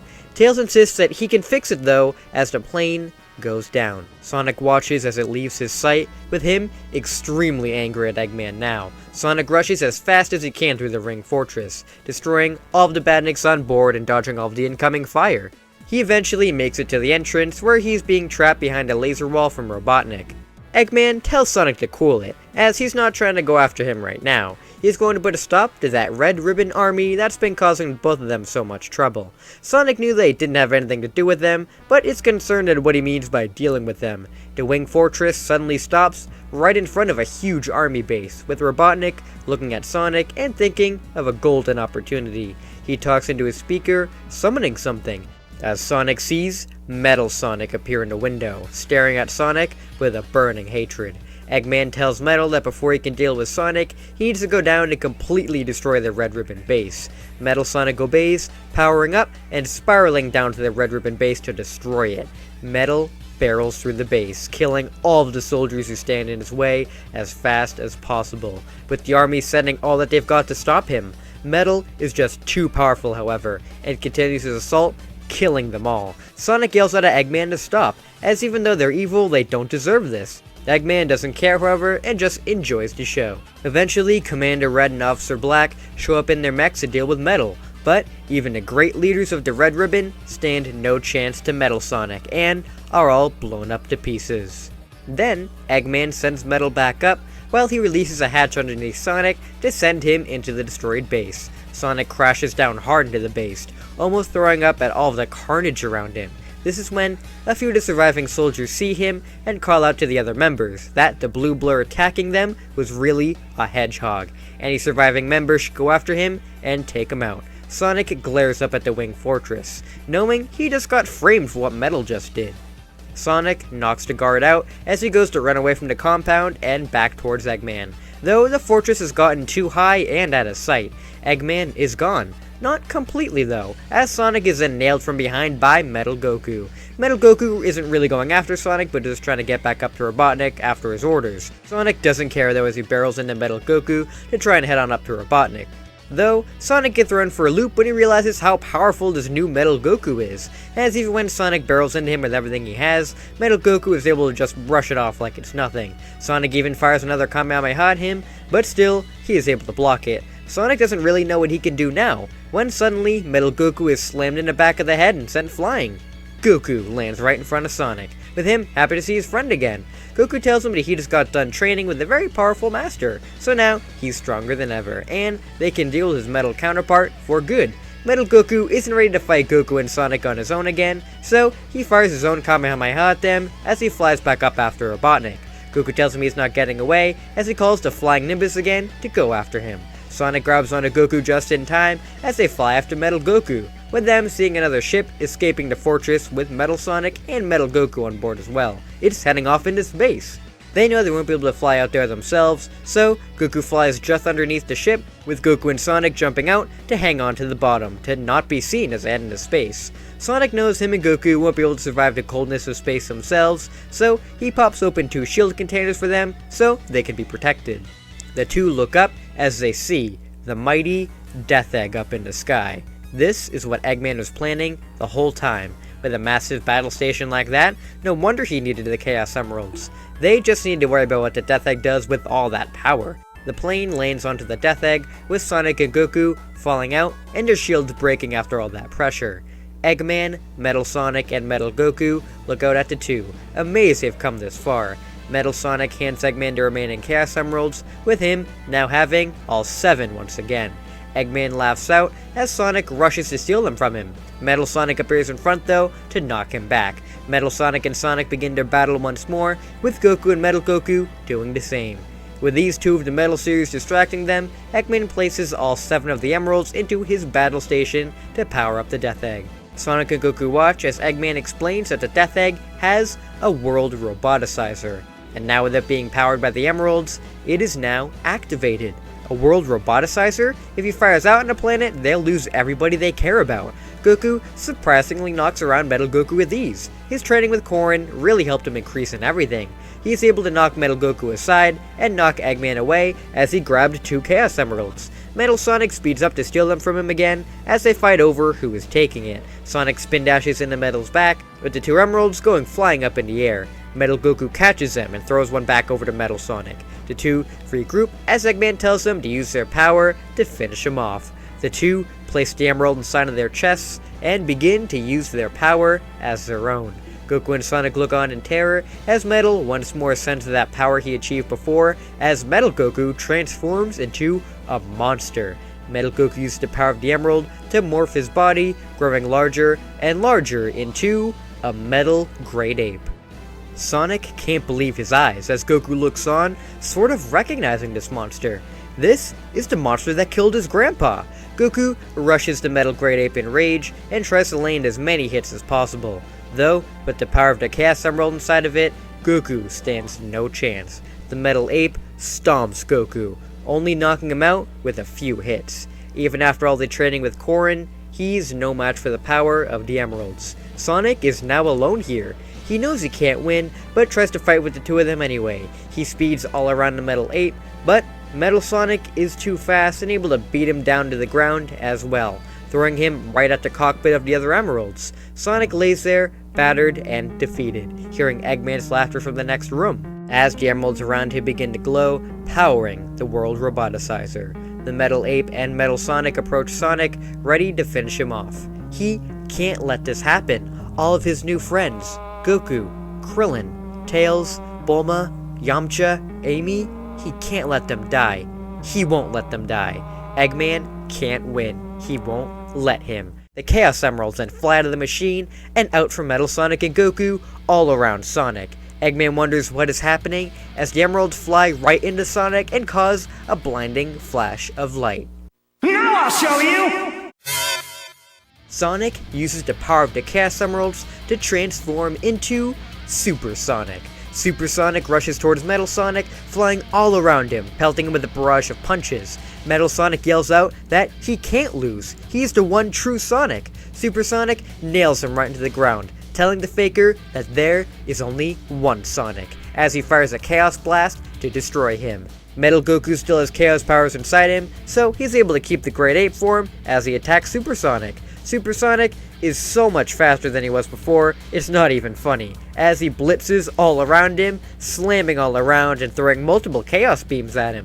The Great Ape tries to keep from reverting back, but with all the damage being thrown around to him, he reverts back into his normal form, and now easily able to be blasted into pieces by Super Sonic. Super Sonic is then crushed beneath the foot of Eggman's Death Egg robot, with him yelling he's not going to ruin his plans this time. Super Sonic just lifts the robot foot off of him, telling the doctor he brought this on himself. Super Sonic and the Death Egg robot get into a clash, with Super Sonic taunting Eggman the whole time, with him claiming that he hates him with all of his hate, and needs to die. Super Sonic isn't gonna die though, and slams the Death Egg robot into a nearby wall, telling Eggman he's finished. Unfortunately for him, all of the damage caused by them was too much for the Death Egg to handle, and the place is beginning to collapse in on itself. Super Sonic knows that he would be able to survive the explosion, but not Goku, so tells Eggman he better get out of here as soon as he can, as he dashes off to save Goku. Super Sonic flies Goku out of the Death Egg as he watches it explode. He wonders if Eggman managed to make it out this time, though if he knows Eggman, he probably did. Super Sonic flies Goku back into the atmosphere, as suddenly he reverts back into his normal state, and they begin to have a free fall back to the planet. Just in the nick of time though, Tails flies by in a tornado, saving the 2. He's alive!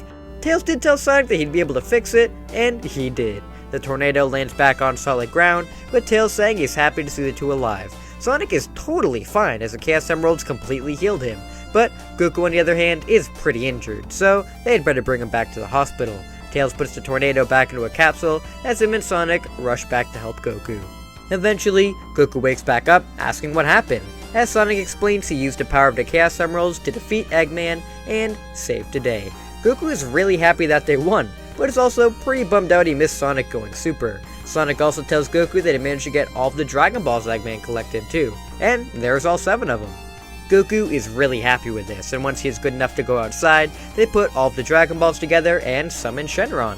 Tails looks on in wonder at the dragon, with Goku wishing that Upa's father be brought back to life. Shenron grants Goku's wish, and Boar is revived back at Korin Tower, having a very nice reunion with his son. After this, the others go to the hospital where Goku is staying to make sure that everybody is okay. Thankfully, Roshi and Krillin recovered fully from their injuries, and are happy to see that everybody else made it out okay. Amy especially, she cries into Sonic, saying she doesn't know what she'd do without him. As they all decide what to do now, Roshi asks the group who would want to go back to the island to train. Yamcha, Krillin, and Goku say they would definitely want to go back, though Sonic says that he's okay. He had a lot of fun training with them to get stronger and faster, but training isn't really his thing.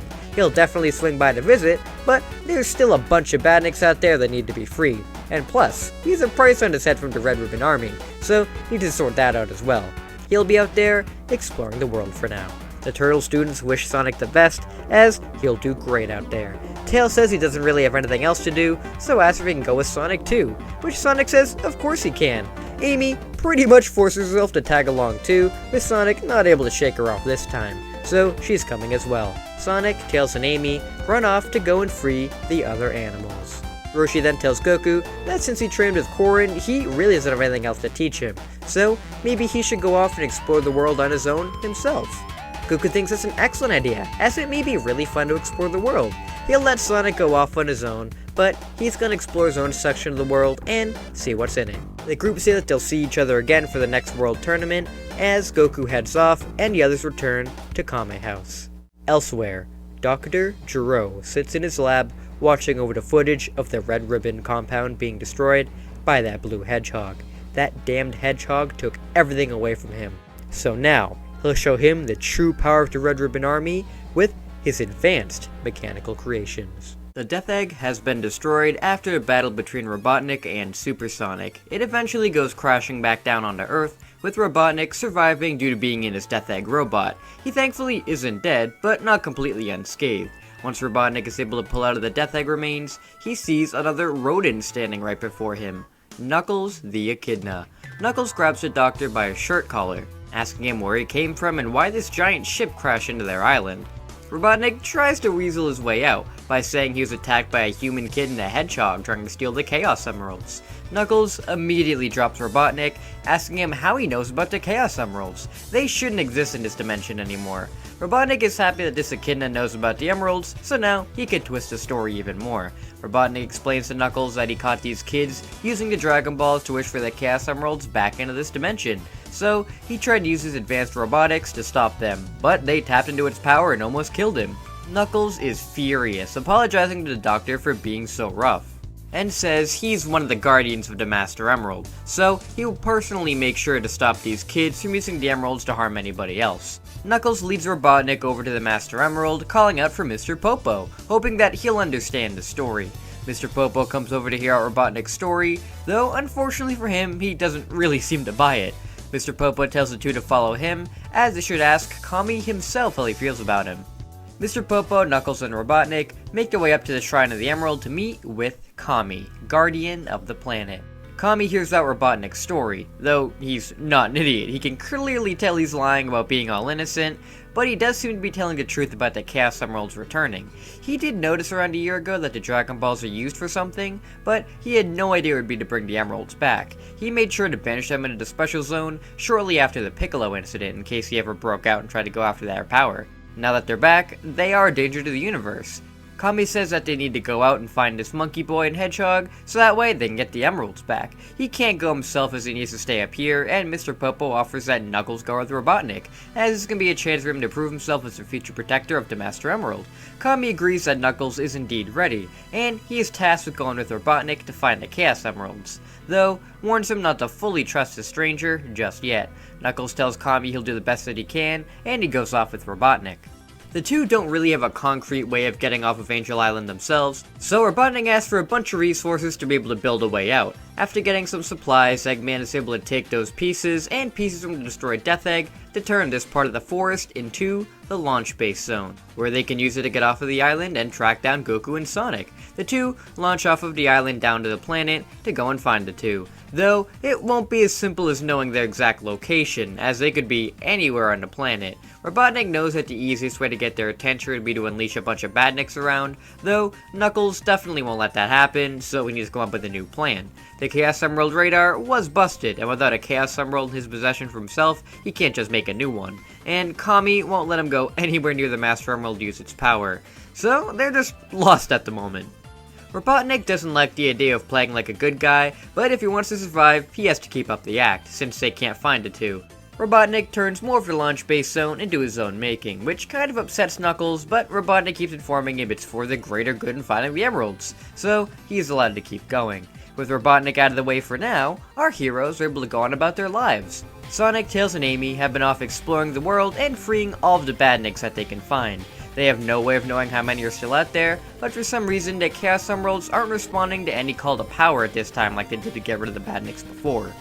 If Sonic really wanted to, he could go super, but he really doesn't need to right now, so they're just sitting around like a bunch of rocks. Sonic doesn't mind at all though, as he really enjoys the adventure with his friends, going out and exploring. Amy still tries to pine after Sonic, but he pretty much shuts her down every time, so she's kinda stopped trying to be up his butt. She is fully capable of herself with the Pico Pico hammer, and through their world tour, has become a much more capable fighter. Tails too, as while Sonic doesn't really want to do a whole training routine with Roshi once more, he still would like to spar once in a while, so to make sure that they don't get really sloppy, he trains with Tails and Amy. They don't do anything super rough of course, but just enough where they won't get all tired out. Besides Sonic, Goku has been out exploring the world and making quite a name for himself. He's traveled to multiple different villages and taken out a few baddies, like the evil witch cart, and some weird military birds who kinda remind him of the Red Ribbon Army guys, but a lot less threatening. It's been really fun, and he's even bumped into Sonic, Tails, and Amy a couple times, with them having some food, sparring, and just hanging out. This short while of peace goes on for a couple of years actually. Since the groups are moving around so much, Robotnik was never able to find them. Of course, this annoyed Kami, but the world isn't in danger right now, so he's not really in any rush. Besides, a few years aren't really anything to him. Though, eventually, they do get something. A massive energy surge occurs one day over Angel Island, with Robotnik going missing. Knuckles is kind of panicking as Robotnik was his responsibility, but eventually, after another energy surge, Robotnik returned in a daze. This kinda confused Knuckles, though once Robotnik returned, he noticed that he seems to have something. Robotnik says he feels like he just had a very grand experience, and while he doesn't remember much of it, he remembers the important detail that matters at this time, and tells Knuckles that he's found them. Sonic, Tails, and Goku all land right on the ground from a purple mist, feeling a little sore and wondering what just happened. Sonic wonders how Goku got here, with him wondering the same thing. Maybe they partied a little too hard last night. Of course, Goku realizes that the World Tournament is supposed to be today, so that's why he stopped by, to ask them if they'd like to enter. Sonic doesn't really have fond memories of the last World Tournament, and while he doubts Metal Sonic would show up again, he's kinda worried about something like that happening again. His fears are then kinda realized when something crashes through the roof. Sonic, Goku, and Tails get into a fighting position when they see Silver Sonic facing towards them, another version of Metal Sonic. He knew it, Eggman is still alive after all. Silver Sonic talks in Eggman's voice, leaving a message. He tells the group that he survived the events on the Death Egg, and is currently on Angel Island. If they want to put a stop to him once and for all, then they had better make their way up there, before he goes down to end them himself with his new friends. The message stops as Silver Sonic launches back into the air, presumably back to that Angel Island place. Sonic is kinda happy that Eggman is still alive, as this is just a new challenge for him. Goku is more disappointed, as today is the day of the tournament. Sonic can tell how bummed out Goku seems, so Sonic tells him that he should go and participate anyways. Him and Tails can handle Egghead for now, and once the tournament is finished, he can head on over to Angel Island to help him out. Goku thinks about it and realizes, yeah, he can definitely do both. He promises he'll try to help them out later, as he heads off to go participate in the tournament. Sonic and Tails ready the tornado, with Tails putting in the coordinates for Angel Island, as the two head off to go and confront Eggman. Sonic and Tails fly over to Korin Tower, past the ocean, and up high into the sky to see Angel Island. Tails is concerned if Eggman has taken over this whole island, and says they might want to be cautious. Though, cautious isn't a word in Sonic's vocabulary, so once they touch down the island, Sonic just barrels off to go and find Eggman. He barely gets anywhere though, as he instantly punched right in the face, dropping all of the Chaos Emeralds. Sonic goes flying back, seeing Knuckles right in front of him. Knuckles yells out that Robotnik was telling the truth after all, as he stole the Chaos Emeralds from the Special Zone. This must be that new friend Eggman was talking about. He can't let him get the Chaos Emeralds again, so Sonic rushes in to fight him and get him away. Sonic and Knuckles clash, with Sonic surprised on how durable and strong Knuckles is. He can't tell if he is stronger than Goku or not, but he is definitely up there. Thankfully, with his speed, he's able to run some circles around him, but he doesn't know how long he'll be able to keep up with him. Knuckles is disappointed, as he expected a person who stole the Chaos Emeralds to be stronger than this. Though, maybe it's because he wasn't alone, as Tails swoops in to take a shot at Knuckles as well. Tails isn't as fast as Sonic, but he can move pretty fast too, with his flight being quite a big issue for Knuckles. These two aren't going to best him though, as he's the future guardian of the Master Emerald. Knuckles grabs the two of them by the face, and begins to slam them all around the area. Sonic is eventually able to break out of his hold, but Tails not so much, as he's getting slammed around. When he tries to go and attack, Knuckles holds out Tails in front of him as a shield, and hits Sonic with him. Sonic won't let this scumbag keep hurting Tails like this, so while Knuckles is busy bargaining Tails, he runs all around to grab the emeralds, and transform into Super Sonic. Super Sonic teleports behind Knuckles, shooting out a Chaos Beam at him to knock him off at Tails. Super Sonic uses the power of the emeralds to heal Tails a little bit, as he goes back after Knuckles. Knuckles looks in awe at the power of Super Sonic, as he somehow managed to tap into the emerald's raw power and use it as his own. He didn't think anybody besides Kami was ever able to do that. He still tries to fight with Super Sonic, but every hit he lands pretty much does nothing. Super Sonic says it's over for him, he won't let Eggman get these emeralds to destroy the planet.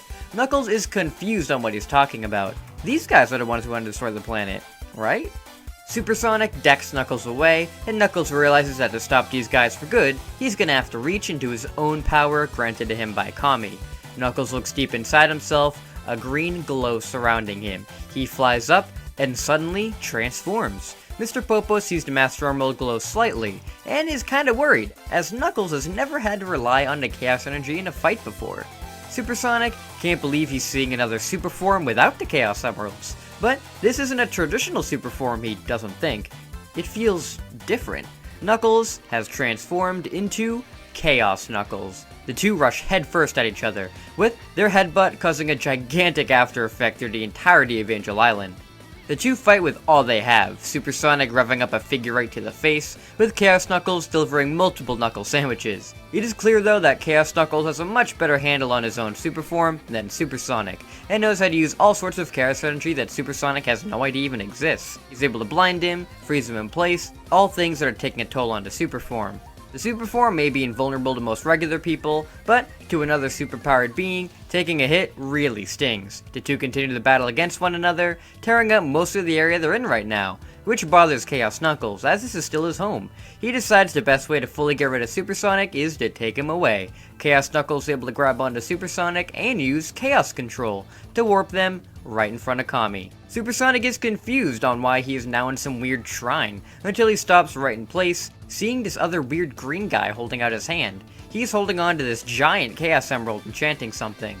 Whatever he's doing is freezing him in place, and before long, Sonic loses his super form and falls right to the ground. Kami walks down to Sonic to examine him. He tells Sonic they tried to take the Chaos Emeralds right out of him, but for some reason, they resisted and only took away the super form. They seem to want to be attached to him, which shows that he isn't really a bad person after all, is he?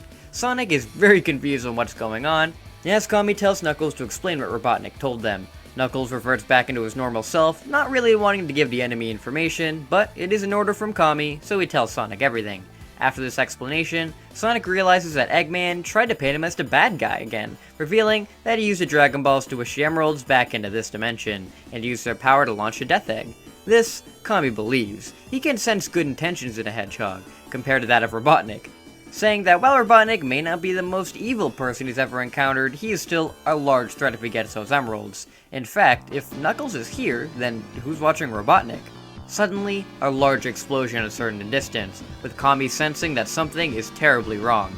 A figure then launches straight at them, yelling, I'll crush you! Mecha Sonic punches Sonic across the face, sending him flying away as he tries to grab all of the Chaos Emeralds. Knuckles and Mr. Popo step in to stop him, but Mecha Sonic proves to be a little too fast for them as he zips all around and knocks the two into each other. Kami tries to jump in to stop him, but Mecha launches a missile directly in his direction. Die! Kami dodges, but realizes it may hit the Master Emerald. Kami then jumps back in to stop the missile, luckily stopping it right in time so it doesn't hit the emerald, but injuring him in the process. Mecha Sonic takes all of the emeralds, absorbing them inside himself to become Super Mecha Sonic. All will tremble before me! The explosion of power rattles the whole island as everybody looks in fear at this brand new terror. Silver Sonic flies behind Super Mecha, with Eggman's voice once again. Eggman laughs, so while he was there, he has gathered all the resources he needs to fully take over Angel Island, and finally get his revenge against Sonic. If Sonic can go super, then why can't one of his robots? Thankfully, with Knuckles blabbing all there is to know about Chaos Emeralds, he was able to build Mecha to be compatible with their power. They stand no chance now.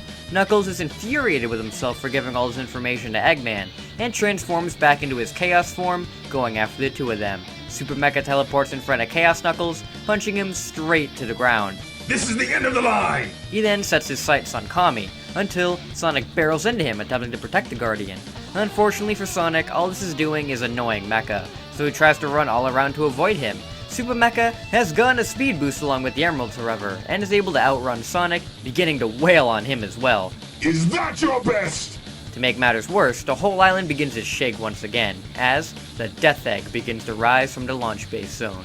All seems lost, though thankfully, Chaos Knuckles comes back in to clobber Mecha away. He apologizes to Sonic for letting this happen, saying he'll try to handle this one, but he should go after Eggman. Sonic thanks Knuckles as he rushes off to find Eggman. Sonic radios to Tails that they really need to get up there to stop the Death Egg, as Tails flies by overhead in the tornado, already on it. Sonic jumps on as they notice that Eggman isn't on the ship itself, but is following it on a ship of his own. Sonic tells Tails that this is between him and Eggman. He needs to go and find a way to bring this thing down. Tails tells Sonic he'll try his best, as Sonic jumps off the tornado, and homing attacks right at Eggman. Eggman's ship is hit dead on by Sonic, as it lands on a platform near the rising Death Egg. Eggman is able to gain control of his ship again, asking Sonic how he did that. Sonic responds with homing attack. He's learned some new moves while Egghead is over on his island vacation. Eggman glares at Sonic, telling him he's ruined his plans of world domination too many times now. This time, he's finally going to put an end to him once and for all. With his robot having the Chaos Emeralds, there is no way to stop him. Sonic doubts that as he prepares to rush at Eggman once again. That is until a big arm erupts from Eggman's mech, punching Sonic right across the face. Eggman's mech then fully transforms into the big arm boss, with Sonic saying this might be a little tougher than he thought. Sonic and Eggman begin to battle it out with each other, with this little distraction being enough for Tails to make his way into the Death Egg's cockpit, and try to shut it down from the inside. They need to make this fast too, as Chaos Knuckles is still dealing with Super Mecha Sonic. Super Mecha Sonic is extremely fast and powerful, being able to keep up with Knuckles' Chaos form, which isn't looking good for him. Kami, however, he's holding on to the Master Emerald, attempting to chant away the Chaos Emerald from Mecha's body. Unfortunately, it isn't as easy as it was against Sonic, since this is a fully mechanical being, with the Master Emerald having trouble handling it. This is when he realizes something. Knuckles' power comes from a power-up from the Master Emerald. It isn't as powerful as having the Master Emerald fully power you up itself, as at his age, if he tried using the full power of the Emerald, it may kill him. He can use that kind of logic to his advantage. Kami decides to use a different chant on the Master Emerald, as Chaos Knuckles is taking a bloody beating from Super Mecha Sonic, laughing all the while that I am the mightiest! Chaos Knuckles doesn't know how much more he can take, when suddenly Super Mecha Sonic begins to glow brighter. He can feel that he is getting stronger and stronger. The Emeralds are giving him more power each second. He looks to see that Kami is using the Master Emerald to power up the Emeralds. Why is he doing that? This is when he finds out. His body begins to melt from all of that power. He's being given too much energy. At this rate, if he doesn't eject the Emerald from his system now, he'll overload. He is under strict orders from Robotnik to never lose them, however, so it's against his programming. Super Mecha Sonic screams out, I was beaten! How? As the Emeralds overload him with so much power that he explodes in a brilliant rainbow color. Knuckles reverts back to normal, relieved that it's over. Kami tells him it's not over yet as they look up towards the Death Egg and hope that Sonic can stop it from destroying the planet. Sonic and Eggman are locked in combat, with Sonic unleashing new moves like the homing attack and a light speed dash all around Eggman to hurt the mech even more. Eggman wonders how Sonic can do this type of damage even without the Chaos Emeralds, with Sonic telling him he hasn't just been slacking off all this time, he's been trying to get more moves for himself without the emeralds. It seems to have paid off. Eggman curses Sonic as he hits the machine one final time, blowing up the outer shell and sending Eggman spiraling back towards the island.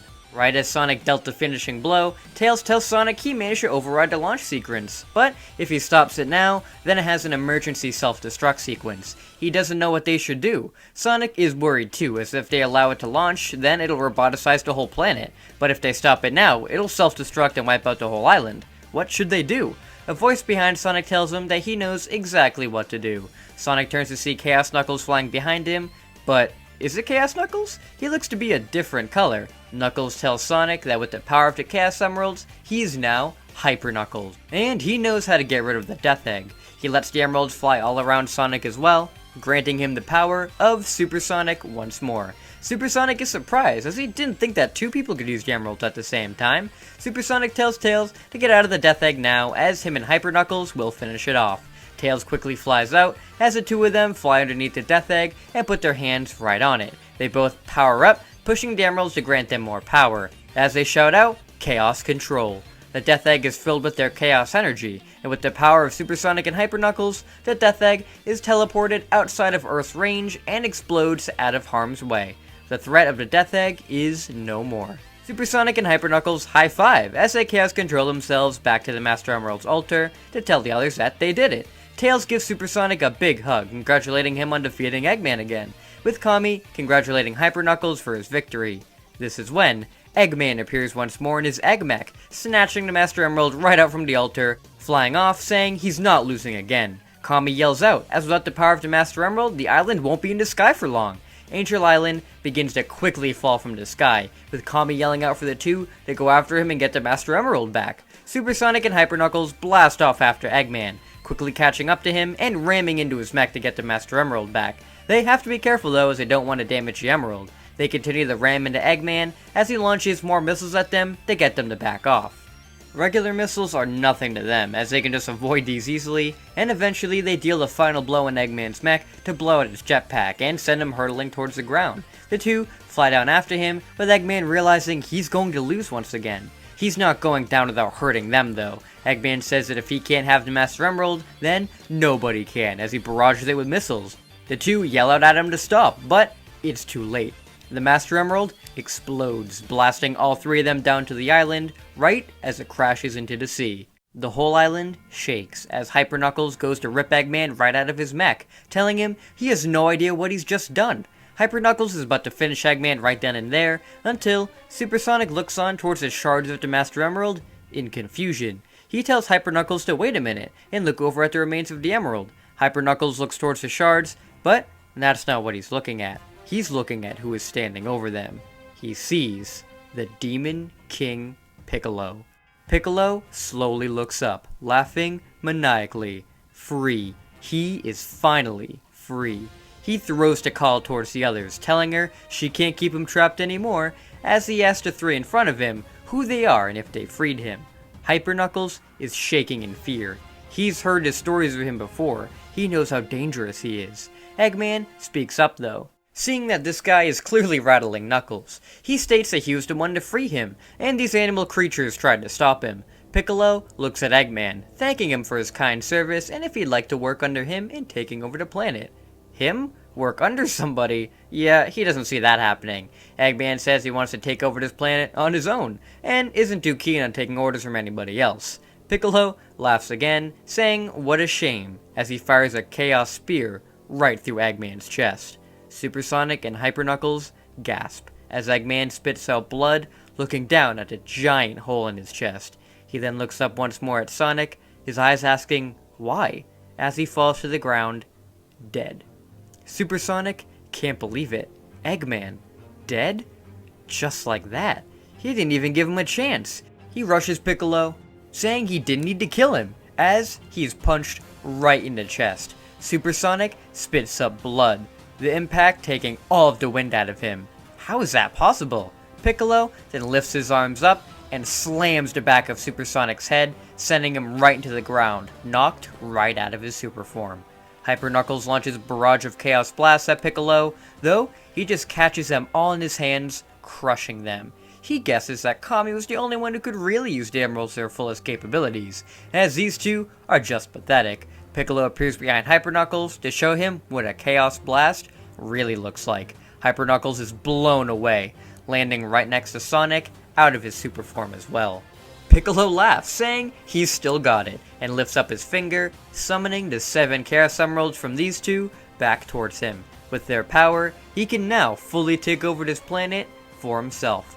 That is until Kami lands in front of Piccolo, using Chaos Control to send the emeralds off. Piccolo glares. Kami, his other half. Kami tells Piccolo that he won't let him destroy this planet, even if he has to take his own life to do it. Piccolo appears right behind Kami though, without him even noticing, knocking him out with a simple neck chop. Piccolo tells Kami that he's lost his touch in his old age, throwing him over his shoulder as he flies up into the air. He won't be sealed away again, and this time, Kami can't stop him. Piccolo laughs maniacally as he launches a Chaos Beam straight at Angel Island, completely destroying it. Meanwhile, the 22nd World Martial Arts Tournament has just wrapped up. This tournament played out pretty differently, but also mostly the same as in canon. All of the participants who were in the last tournament were in this one, even the rivals of the Turtle School, the Crane School. The members of the Crane School, Tien and Chaozu, are very powerful in their own right, though, in this continuity, nothing to Goku. You see, Goku's been training with much more powerful people than he did in canon, with the rough fights with Eggman helping too. As through those, he got a few Zenkais, meaning that Goku pretty much sweeps the tournament. Tien has no chance against Goku, though he isn't really trying to kill him either, since in this timeline, Goku never killed Tao, Eggman did. Through getting his butt kicked by Goku, did get him to reconsider the whole being evil thing. Goku managed to win the tournament, and is wicked proud of himself for it, as he made new friends in Tien and Chaozu. The group, to celebrate Goku's victory, all went out to dinner, with Goku remembering that he left his Power Pole and 4-star ball back at the tournament, with Krillin volunteering to go and get it for him.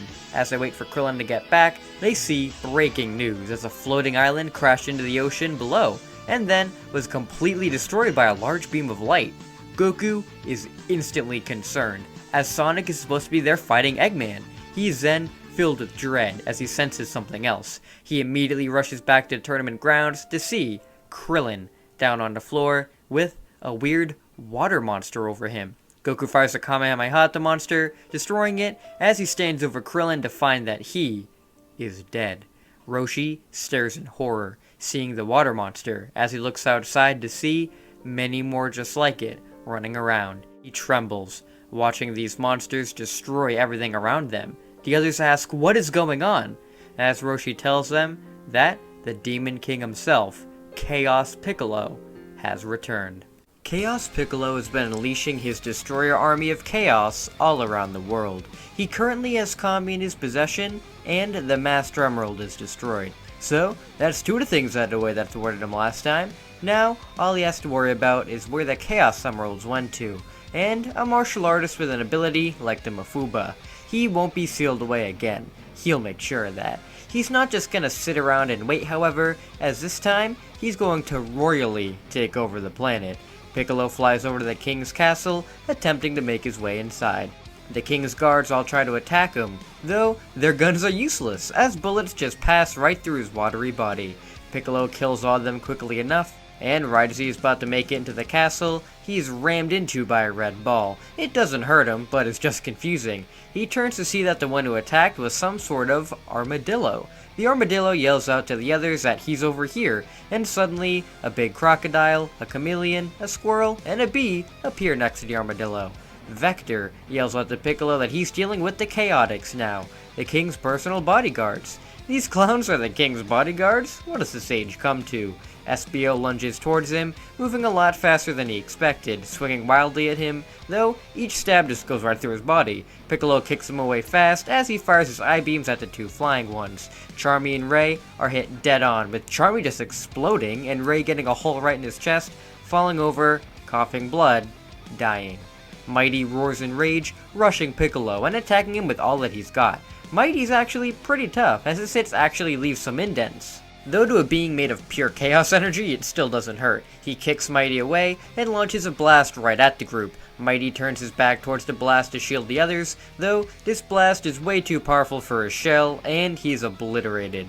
Vector and Espio curse Piccolo, going to attack once more. Piccolo laughs as the two are just little pests to him, until Espio gets a good slice at his brain. This actually pinches a bit, so Piccolo grabs Vector and Espio by the throat and snaps their necks. They won't be doing that again. With these flies out of the way, he flies through the roof to meet with the king. King Acorn looks in fear at Piccolo, seeing the stains of blood on his clothes and a dead Chaotix on the ground below. He asks him what he wants, clearly fearing for his life. Piccolo can see that he is hiding something behind his back, but it just appears to be his young daughter, Princess Sally. Piccolo says he had no intention of killing those downstairs, but that has gotten his way. He promises he'll spare their lives if he renounces the title of King of the World, and announces to the world that every land is now under the iron rule of the Great Demon King, Chaos Piccolo.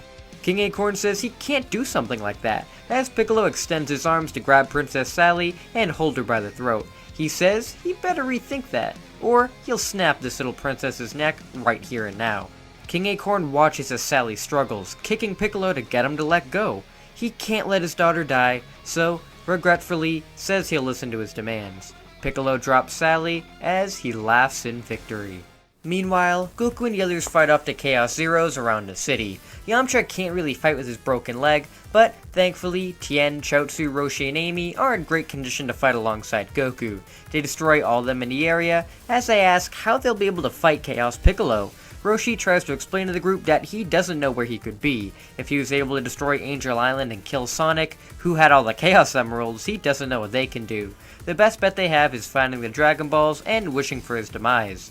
Goku isn't going to wait around for that though. He needs revenge for Krillin and Sonic's death.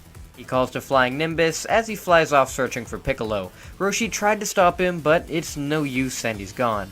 The others decide to take the Dragon Radar and go off to find them to stop Piccolo. As they fly off in their plane, they see an emergency news report, with King Acorn telling the world that the Demon King Chaos Piccolo is overthrowing him, and somebody needs to stop him. Piccolo kicks him away off the air as he makes his announcement speech that he is now king of this world, will abolish all military powers, and let the civilians run wild. He is also going to be going around and destroying the cities of Earth one by one, starting with the city of Station Square. Piccolo takes off with his Chaos minions to head to Station Square until he is fired off of his jet by a Kamehameha. Piccolo and the Chaoses land on the ground, seeing Goku in front of them. Goku is flying by and recognizes the Chaos Zeros, so instantly attacked. He destroys all of the Chaoses around Piccolo, and then begins to attack Piccolo himself. Piccolo is impressed that this young boy was able to destroy the Chaoses effortlessly, but against him, the boy is nothing. Piccolo easily slaps Goku away and is prepared to kill him quickly, until Amy swings down and hits him right on the head with her hammer, hitting his exposed brain. That actually stung Piccolo a little bit, and as he recoils, Tien fires a tri-beam right at him to stun him. The two land next to the unconscious Goku, as Roshi lands as well in front of Piccolo. Piccolo yells out that these insects aren't going to bother him anymore, as he prepares to blow them all away with a Chaos Blast. Roshi isn't going to let that happen, however, as he drops a rice cooker at Piccolo's feet and unleashes a Mafuba. Piccolo screams out in fear as he is caught in the Mafuba's hold. He is swirled around hard as Roshi throws Piccolo right into the rice cooker, sealing him for good. Roshi looks down at the rice cooker, happy that he was successful in sealing away the Demon King. Not without a cost though. He turns back to look at the others and falls over, dead. He used up all of his strength with the Mafuba, and it cost him his life. Tien, Chaozu, and Amy run to try and help Roshi, but it's too late. They mourn his loss, but at least he managed to defeat Piccolo. That is until the rice cooker begins to violently shake, and beams of light begin to crack through until the rice cooker is destroyed completely, with Piccolo restored. The others are in shock, wondering how he managed to escape. Piccolo says that the Mafuba may be powerful, but he guesses a simple rice cooker can't hold a being of pure chaos the way the Master Emerald could. He sticks out 3 fingers, shooting his lasers out, Tien is able to dodge in time with Amy deflecting it with her hammer, though unfortunately, it vaporizes Chaozu. Tien and Amy rush him to get revenge, but are quickly knocked out as well and kicked next to Goku. Piccolo is done with these pests and fires a Chaos Blast to obliterate all of them as well. He laughs out, saying now he knows no martial artist on this planet can best him anymore, as he flies off to destroy Station Square. Goku wakes up, feeling pretty hurt. He sits up wondering where he is, when Sonic rushes up next to him, telling him he's really glad he's okay. Goku jumps to hug Sonic, saying he thought he was dead. Tikal walks up behind it too, saying that she managed to save him and his friends. Goku looks next to him to see that Tien and Amy are here, and that they must have shown up to save him too. Tails and Knuckles come over to check on them, with Goku happy to see Tails, though he hasn't met Knuckles before. Tikal explains to Goku that once Piccolo went to destroy Angel Island, she used her Chaos Control abilities to warp them away to the Mystic Ruins, where they are now. Sonic and Tails told her about Goku, so she used her abilities to find him and bring him here as well for help, though she didn't mean to bring these other two with him. Sonic says he also asked to bring Krillin too, so where is he? It's Goku's turn to explain now, as he tells the group everything about Piccolo's appearance and the deaths of those around them. Sonic is extremely angered by this, as once he came to, he went out to find Piccolo, but Tikal stopped him. Tikal tells him it's still for the best, as they don't have the Chaos Emeralds anymore. Even if they did, Super Sonic and Hyper Knuckles were taken out in only a couple of hits. They still need to come up with a plan. Tikal then senses a great deal of pain, as she tells the others that a whole lot of people's lives were just ended by Piccolo. Tien and Amy know why. He just destroyed Station Square. Sonic has had enough at this point. Piccolo killed Eggman, destroyed Angel Island, killed Krillin and Roshi, now a whole city. He needs to be stopped. Sonic goes to take off when Tails steps in front of him to stop him. He tells Sonic that they can't just blindly run off, as like Tikal said, if he couldn't defeat him as Super Sonic, why would he be able to now? They may not have the Master Emerald or the Chaos Emeralds now, but they still do have something Piccolo doesn't know about. The Dragon Balls. With the Dragon Balls, they can just wish to destroy Piccolo. Knuckles tells them all it won't be that easy. Kami pretty much told him everything the Dragon Balls can and can't do, and they can't be used to kill somebody who's more powerful than Kami. He didn't think anybody could measure up to Kami's power, but Chaos Piccolo is the exception. If they wish for something like that, then Shenron wouldn't be able to grant it. This saddens the others, until Tikal speaks up that if this Shenron can grant any wish, then why not use them to wish the Chaos Emeralds their location to keep them out of Piccolo's hands? Again, a really good idea, but Knuckles stops it. He asks Sonic and Goku if Eggman really did wish for the Chaos Emeralds back before. The two confirm it, so Knuckles says that's not possible either. Shenron also can't grant the same wish twice. Now, it seems hopeless. There's really nothing that they can do. Without the emeralds, then they have no chance against Piccolo, though they can't just sit here and do nothing. After everybody tries to come up with something to do, Tikal finally has an idea. She tells the group that all hope isn't lost yet, as she has a plan. First, if there's a way to find these Dragon Balls easier than the Chaos Emeralds. Goku tells her that there is a Dragon Radar, so that way they can get the Dragon Balls. Tikal tells them, excellent, and they need to go and find them right now. Thankfully, Tien has it with them, as they were all going to find them anyways. With the Dragon Radar in hand, Goku and Sonic run and fly off to go and quickly find the 7 Dragon Balls. The two journey across the planet, as the others wait and talk among themselves. Knuckles really connects with Tikal, who is another Echidna like him. Tikal asks Knuckles what happened to the rest of the Echidnas, as there were some who survived Piccolo's massacre. Knuckles tells her that there were quite a few who survived, though they eventually decided to rebel against Kami's teachings, and decided to form their own clan separate from him, and find a way to revive the other Echidnas without the Dragon Balls. They became the Nocturnus clan, and he was the only baby Echidna left, so they just left him in Kami's care. This saddens Tikal, as Knuckles has been believed to be the last Echidna for years, but tells him that if they make it through this, she won't abandon him. Eventually, through careful sneaking and being able to avoid the chaoses running around, Goku and Sonic were able to find all the Dragon Balls scattered about. It wasn't easy, but with Sonic's speed, it made it a more tolerable quest. Once all the Dragon Balls are gathered, Knuckles summons Shenron. Tikal goes up to the dragon and wishes for Angel Island and everything on it to be restored to how it was before. Shenron grants Tikal's wish as the Dragon Ball scatter once again. The others ask her how Angel Island being restored is going to help any, as they thought she'd maybe wish for Kami to come back to them or something. Tikal says that she has the reasonings, and if they took Kami away from Piccolo, it would alert them that they're up to something. They shouldn't worry about Kami right now, as if Piccolo kills him, then Kami will die. So, surprisingly, he's the safest in Piccolo's hands. Now they need to gather all around her. The group gather around Tikal as she uses Chaos Control to send them back to Angel Island. Once back on Angel Island, Knuckles is very surprised to see that it's floating again. He asks how that's possible, as Tikal points over to the Master Emerald underground in a distance, fully restored. She wished for everything on the island to be restored to how it was before, and they wish she was able to restore the Master Emerald as well. Knuckles is really happy, as if they use the Master Emerald's power, then maybe they can defeat Piccolo. Tikal, once again, says that they can't do that. At their age, if they tried to use the full power of the Master Emerald, then they would die. Even if they were able to use a little portion of it, it still wouldn't be enough to kill Piccolo. Tikal places the Master Emerald back in the shrine, and uses its powers to see where the Chaos Emeralds are. She can see them, but sees that there are 2 already found by Piccolo. Since he already has 2 and has begun to use their power, the others are corrupted and can't be Chaos controlled to them. She expected this, and then turns to the group to tell them her plan. Even if the group was able to use the power of the Chaos Emeralds now and turn super, they would still be too weak to defeat Piccolo, so they need to train themselves to become stronger so they can wield the power of the Emeralds more.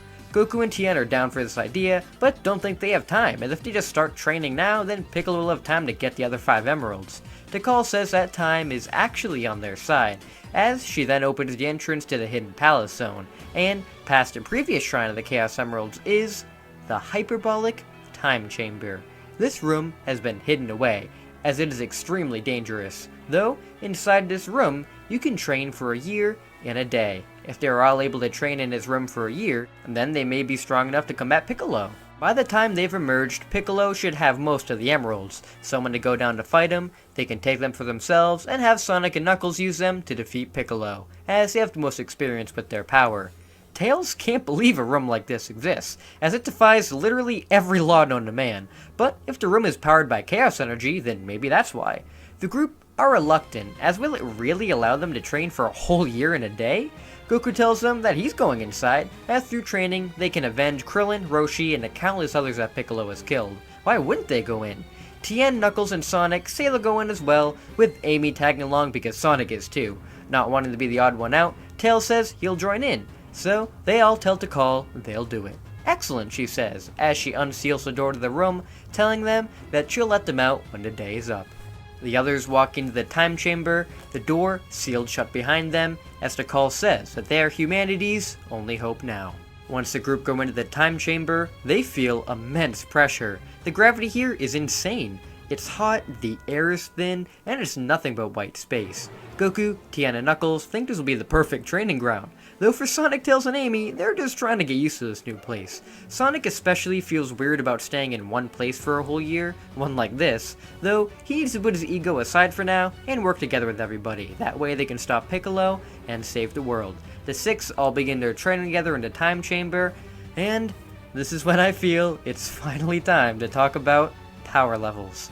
Ah yes, power levels, something I've had a lot of people want me to talk about ever since part 1. Now, I never really went over them before, as well we have official levels for most of the DB cast, we really don't have any for the Sonic cast, so it would really be guesswork on my end. Though for most of the DB cast right now, they are stronger through having fought with the Sonic characters, so again, it's pretty hard. The only one I can really place anywhere right now is Tien, as his power level is around 145 during the Piccolo arc, and since he hasn't really trained since then, only gotten his butt kicked by Piccolo, it's safe to assume that this is what his power level would be around this time. Now for everybody else, again, this is all going to be guesswork, so please don't get mad at me if everything seems too low or too high, as I'm really only making all these numbers up to fit into the story.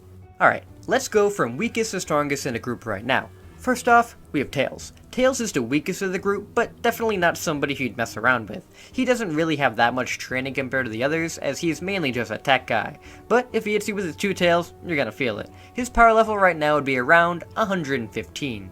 Next we have Amy. Amy's actually pretty powerful, especially with her Pico Pico hammer. If she hits you with that, it's pretty much game over. She's a pretty good fighter as she tried to learn how to protect herself, and she trained with Sonic as well, so she'd be pretty powerful with him. Her power level would be near 130.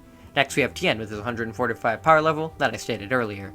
Techniques he has like the Tri-Beam are definitely able to injure and even kill those above him, but with their own powers, I don't see the Tri-Beam being able to hit them. This is when we move up directly above him to Sonic. Sonic is very powerful and gets an extra boost as his attacks are so fast that he can hit you hundreds of times compared to everybody else. He's trained with Roshi, Goku, Krillin, and I'll just say being with the Chaos Emerald for so long allowed him to get stronger as well. He's still not as powerful as the two above him, but he can't even be deadlier sometimes. I'll say that his power level is 260. Next we have, drumroll please, Goku. Yep, Goku isn't the strongest on this team. Goku is definitely an amazing warrior, having trained with his grandpa Gohan, Roshi, Sonic, Krillin, and explored the world on his own and gotten a few Zenkai boosts. But he still isn't the strongest. Of course, he is still one of the most dangerous people on the planet, but not the most dangerous. His power level is 290. Which leaves Knuckles as the most powerful on this team. Knuckles has trained with Kami and Mr. Popo his entire life, meaning he definitely has had better masters than even Goku has so far. He's trained his entire life to protect the Master Emerald, and has even been granted a power boost from the Master Emerald. Unlike Sonic, who needs all of the Chaos Emeralds to grant him his super form, Knuckles is able to tap into a little bit of power from the Master Emerald itself, with no need for any emeralds. His power level in base right now is 352. So, using his Chaos form, I'm going to give that a multiplier right now of times 45, meaning Knuckles as Chaos Knuckles is around 15,840. Yeah, really powerful, I know. So even if Goku was stronger than Knuckles in base, it wouldn't matter, as once Knuckles transforms, it's over for Goku. The power of all 7 Chaos Emeralds is endless. Just having one in your possession can greatly increase your power by a lot. I don't know what the multiplier is for that, but let's just say a lot. Meaning, if Sonic had just one emerald and was able to tap into his power, he might be able to grow from like 260 to something like 650. The emeralds by themselves can grant even more power than that, but for Sonic, he doesn't really know how to tap into their full energies, so he can draw out only so much from it. When he has all 7, he's able to get a 50 times power boost. Get it? Meaning we go from 260 to 13,000. Pretty crazy. For Hyper Knuckles, he has a better grasp on Chaos Energy than Sonic, meaning he can tap into slightly more power than him and get a 55 times increase, pushing his 352 to 19,360. That just goes to show how powerful the Chaos Emeralds are. Though, the Master Emerald can give more power than that, and Chaos Piccolo has his powers directly from the Master Emerald all the time. He can't ever lose his super form pretty much. When King Piccolo was born, I'm going to say his power level was 235. When he took the power of the Master Emerald into Chao, he was able to increase his power by a whole lot more. The Master Emerald gave him so much power that his strength increased a whopping 350 times. So, Chaos Piccolo's power level is that of 82,250. Yeah, he's extremely powerful. That's how strong everybody is when they get into the chamber though. They will certainly be more powerful once the whole year is completed. From Tikal's point of view, a full day has passed, and she's been looking inside of the Master Emerald to see how many Chaos Emeralds that King Piccolo has.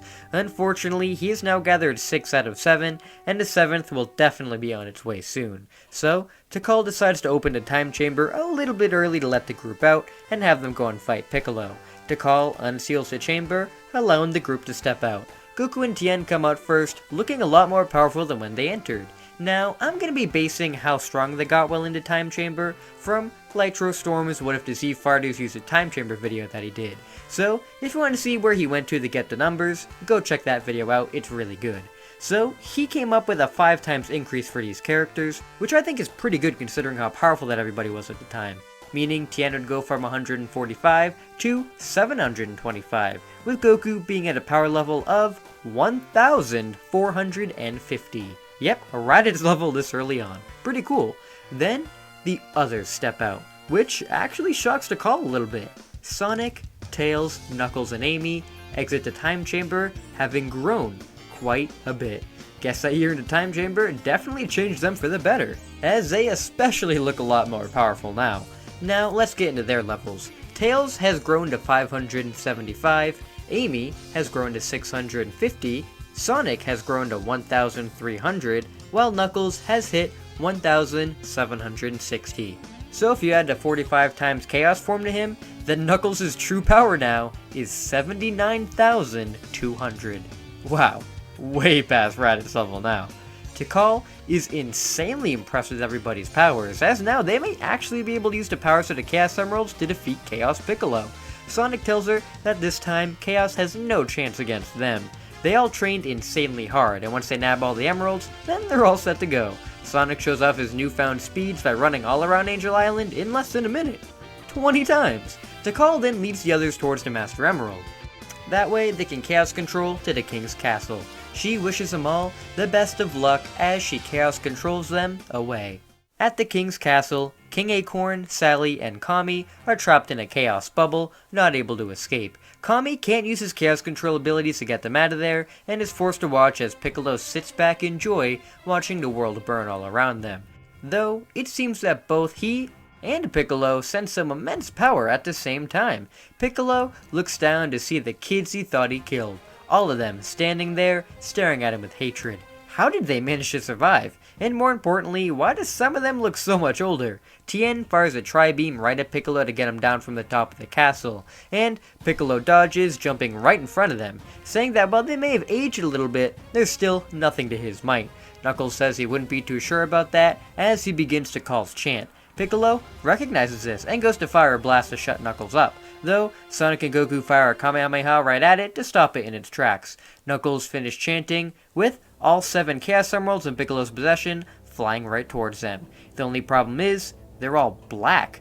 Tails picks them up, wondering how this is possible, while Piccolo laughs out maniacally. He made sure to drain their positive energy with his own negative energy. That way, nobody besides him and his minions can use them. If their master plan was to go super to defeat him, they failed. Here is his own super team.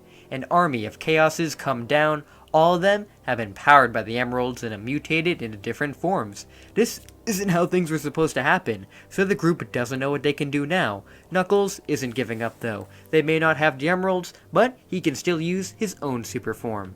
Knuckles flies into the air, exploding in energy, having achieved his Chaos form once more. Piccolo didn't expect a simple Echidna to be able to use Chaos energy on his own, and is more surprised on how powerful he seems to be with it. Chaos Piccolo and Chaos Knuckles clash, sending shockwaves all around the castle. As these two fight it out, Sonic, Goku, and the others go after the Chaos clones. The Chaoses are all powered by the Chaos Emeralds, making them very tough opponents. Thankfully for our heroes though, they're all powered very differently by the Emeralds, giving us variations of Chaos Zeros, 2s, 4s, and 6s. 6s being the most powerful, so Goku and Sonic goes after those ones. Tails, Amy, and Tien are able to easily take out the Zeros, though the 2s and 4s are giving them a pretty hard time.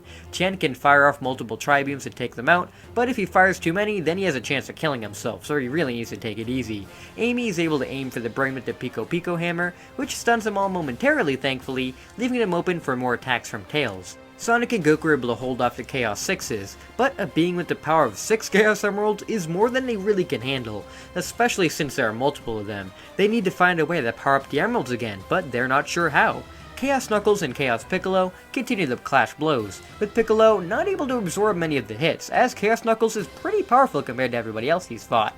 He may even be as powerful as Super Kami was all those years ago. Still, he's not losing to him. Piccolo keeps using the power of the emeralds to his advantage, as he powers up, one by one, to knock Knuckles around some more. This is a disastrous situation, and Tikal realizes there is really only one thing she can do. She puts her hand on the Master Emerald and chants out for it to lend Sonic some of its power. This may kill him, but she has to at least try, as he's the only other one besides Knuckles with any Chaos Energy experience. Tikal sends the power towards Sonic, with it hitting him directly. Sonic yells out as he's enveloped with green light, and everybody looks over in fear at what is happening. Piccolo realizes what this green light is and goes to stop him, but Knuckles isn't out of the fight yet and decks him away to distract him further. Tikal hopes that this isn't enough to kill him, and thankfully she put just enough energy inside to turn Sonic into Chaos Sonic. Chaos Sonic looks at himself, realizing what this power is. He quickly speeds around to destroy the Chaos clones going after his friends. All of them are taken out with little to no effort, as Chaos Sonic then summons forth the Dark Chaos Emeralds towards him, using his powers to envelop them into the light once again. The emeralds begin to regain their glow, until Chaos Sonic is struck right into the ground. Knuckles was thrown right on top of him, back in his normal form and greatly injured.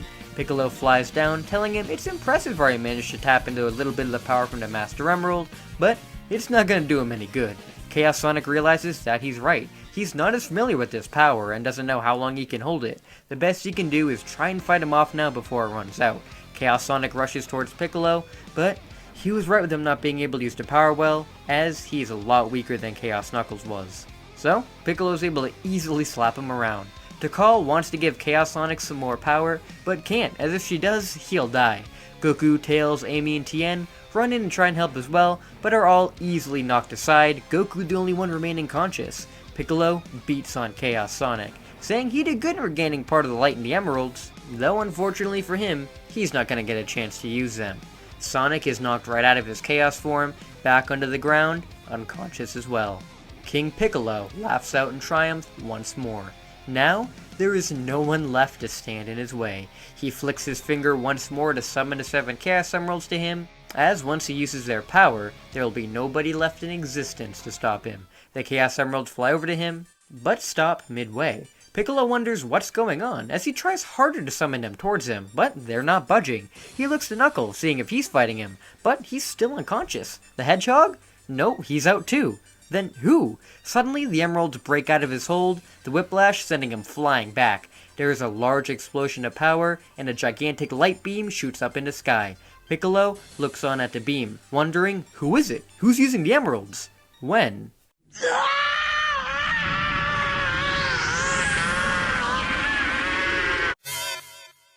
Goku steps out of the beam, fully powered by the Chaos Emeralds and transformed into Super Goku. What? The boy? How is he able to use Chaos Energy? Super Goku sticks his hand out to stop Piccolo in Chaos Control. He then appears before him, knocking him away. Piccolo is sent flying as Goku charges towards him and begins to wail on him.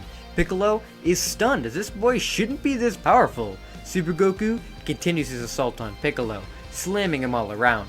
When Piccolo is knocked into a rock, Super Goku looks at himself, amazed by all this power. He tells Piccolo that he trained with Chaos Energy in the Time Chamber. Thankfully, he did so now with the Emeralds, he has the power to defeat him, especially since he's been siphoning off his Chaos power and adding it to his own. Piccolo can't believe this. The boy is taking his Chaos Energy? He won't stand for it. The two continue the clash, with Super Goku showing Piccolo up by draining his power more and more. He can begin to see his natural green skin show back up. He's beginning to lose all sense of himself, going more crazy and frantic with his attacks. Thankfully, a quick Chaos Kamehameha is able to repel the crazy Piccolo more. No matter what he does, Super Goku is able to do it better, putting Piccolo in his place. Super Goku tells him he's finished. He's finally going to get revenge for Krillin and Roshi's deaths. He prepares to launch right at Piccolo until the demon explodes in power once again. His pride was destroyed by this little boy taking away his power, his sanity lost. Piccolo's body begins to morph, the water sloshing around and growing. Super Goku stops his attack, at a loss for words on what is happening. Piccolo grows more and more, evolving into his true form, Perfect Chaos. Perfect Chaos destroys the King's castle, thankfully freeing King Acorn, Sally, and Kami, though they're all trapped inside of Perfect Chaos now.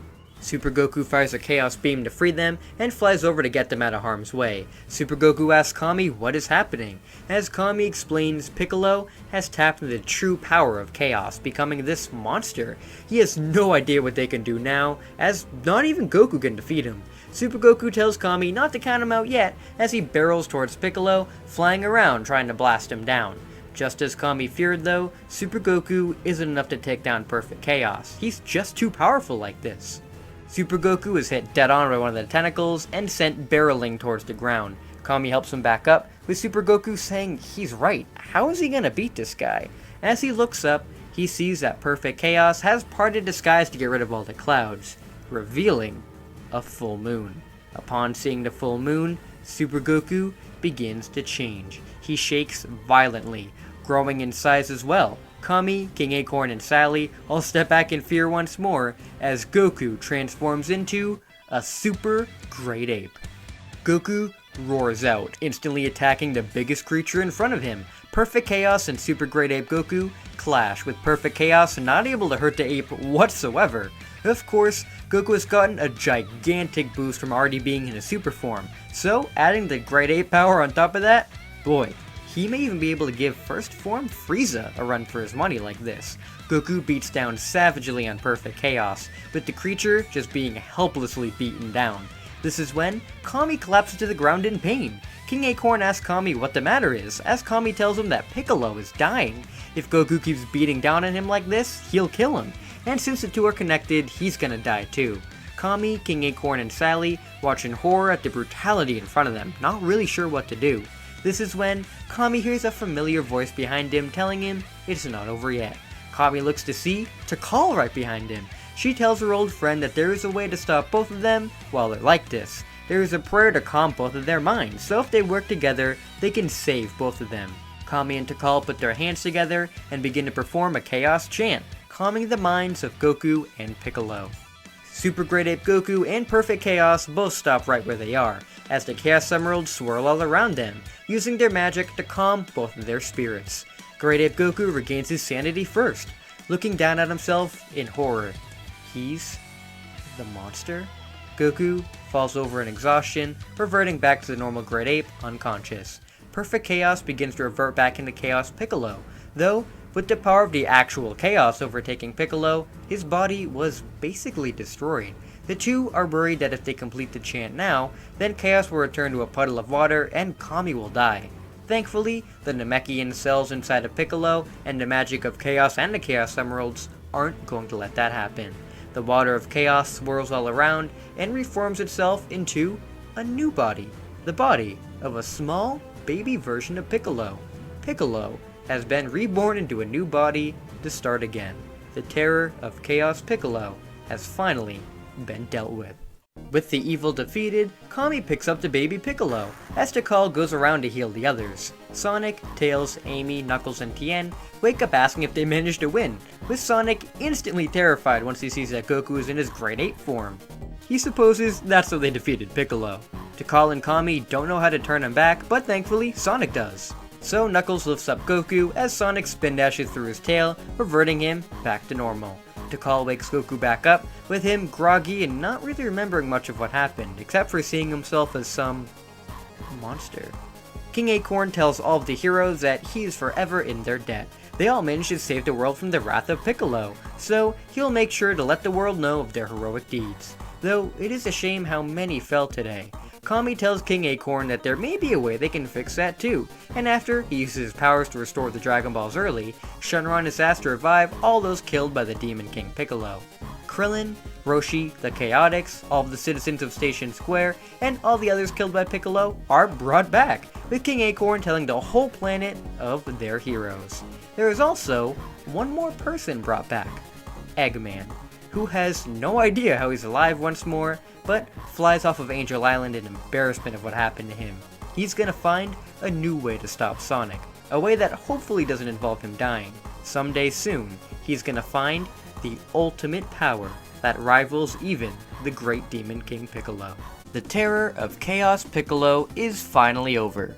But where is it? Sure, the great Demon King part is out, but there's still this little baby Piccolo now. Kami has taken the boy back to Angel Island with him after Piccolo's defeat, though he's not sure what to do with him. The magic of Chaos managed to save Piccolo from death by reforming itself into this younger version of Piccolo, though that's also what is concerning Kami. Is this Piccolo going to grow up to become just like the Piccolo he knows? Tikal tries to tell Kami that this Piccolo is a brand new being, she can just sense it. The anger and hatred of Chaos was blown right out of him, and this little Piccolo right here won't be a threat if they're able to raise him into a good person.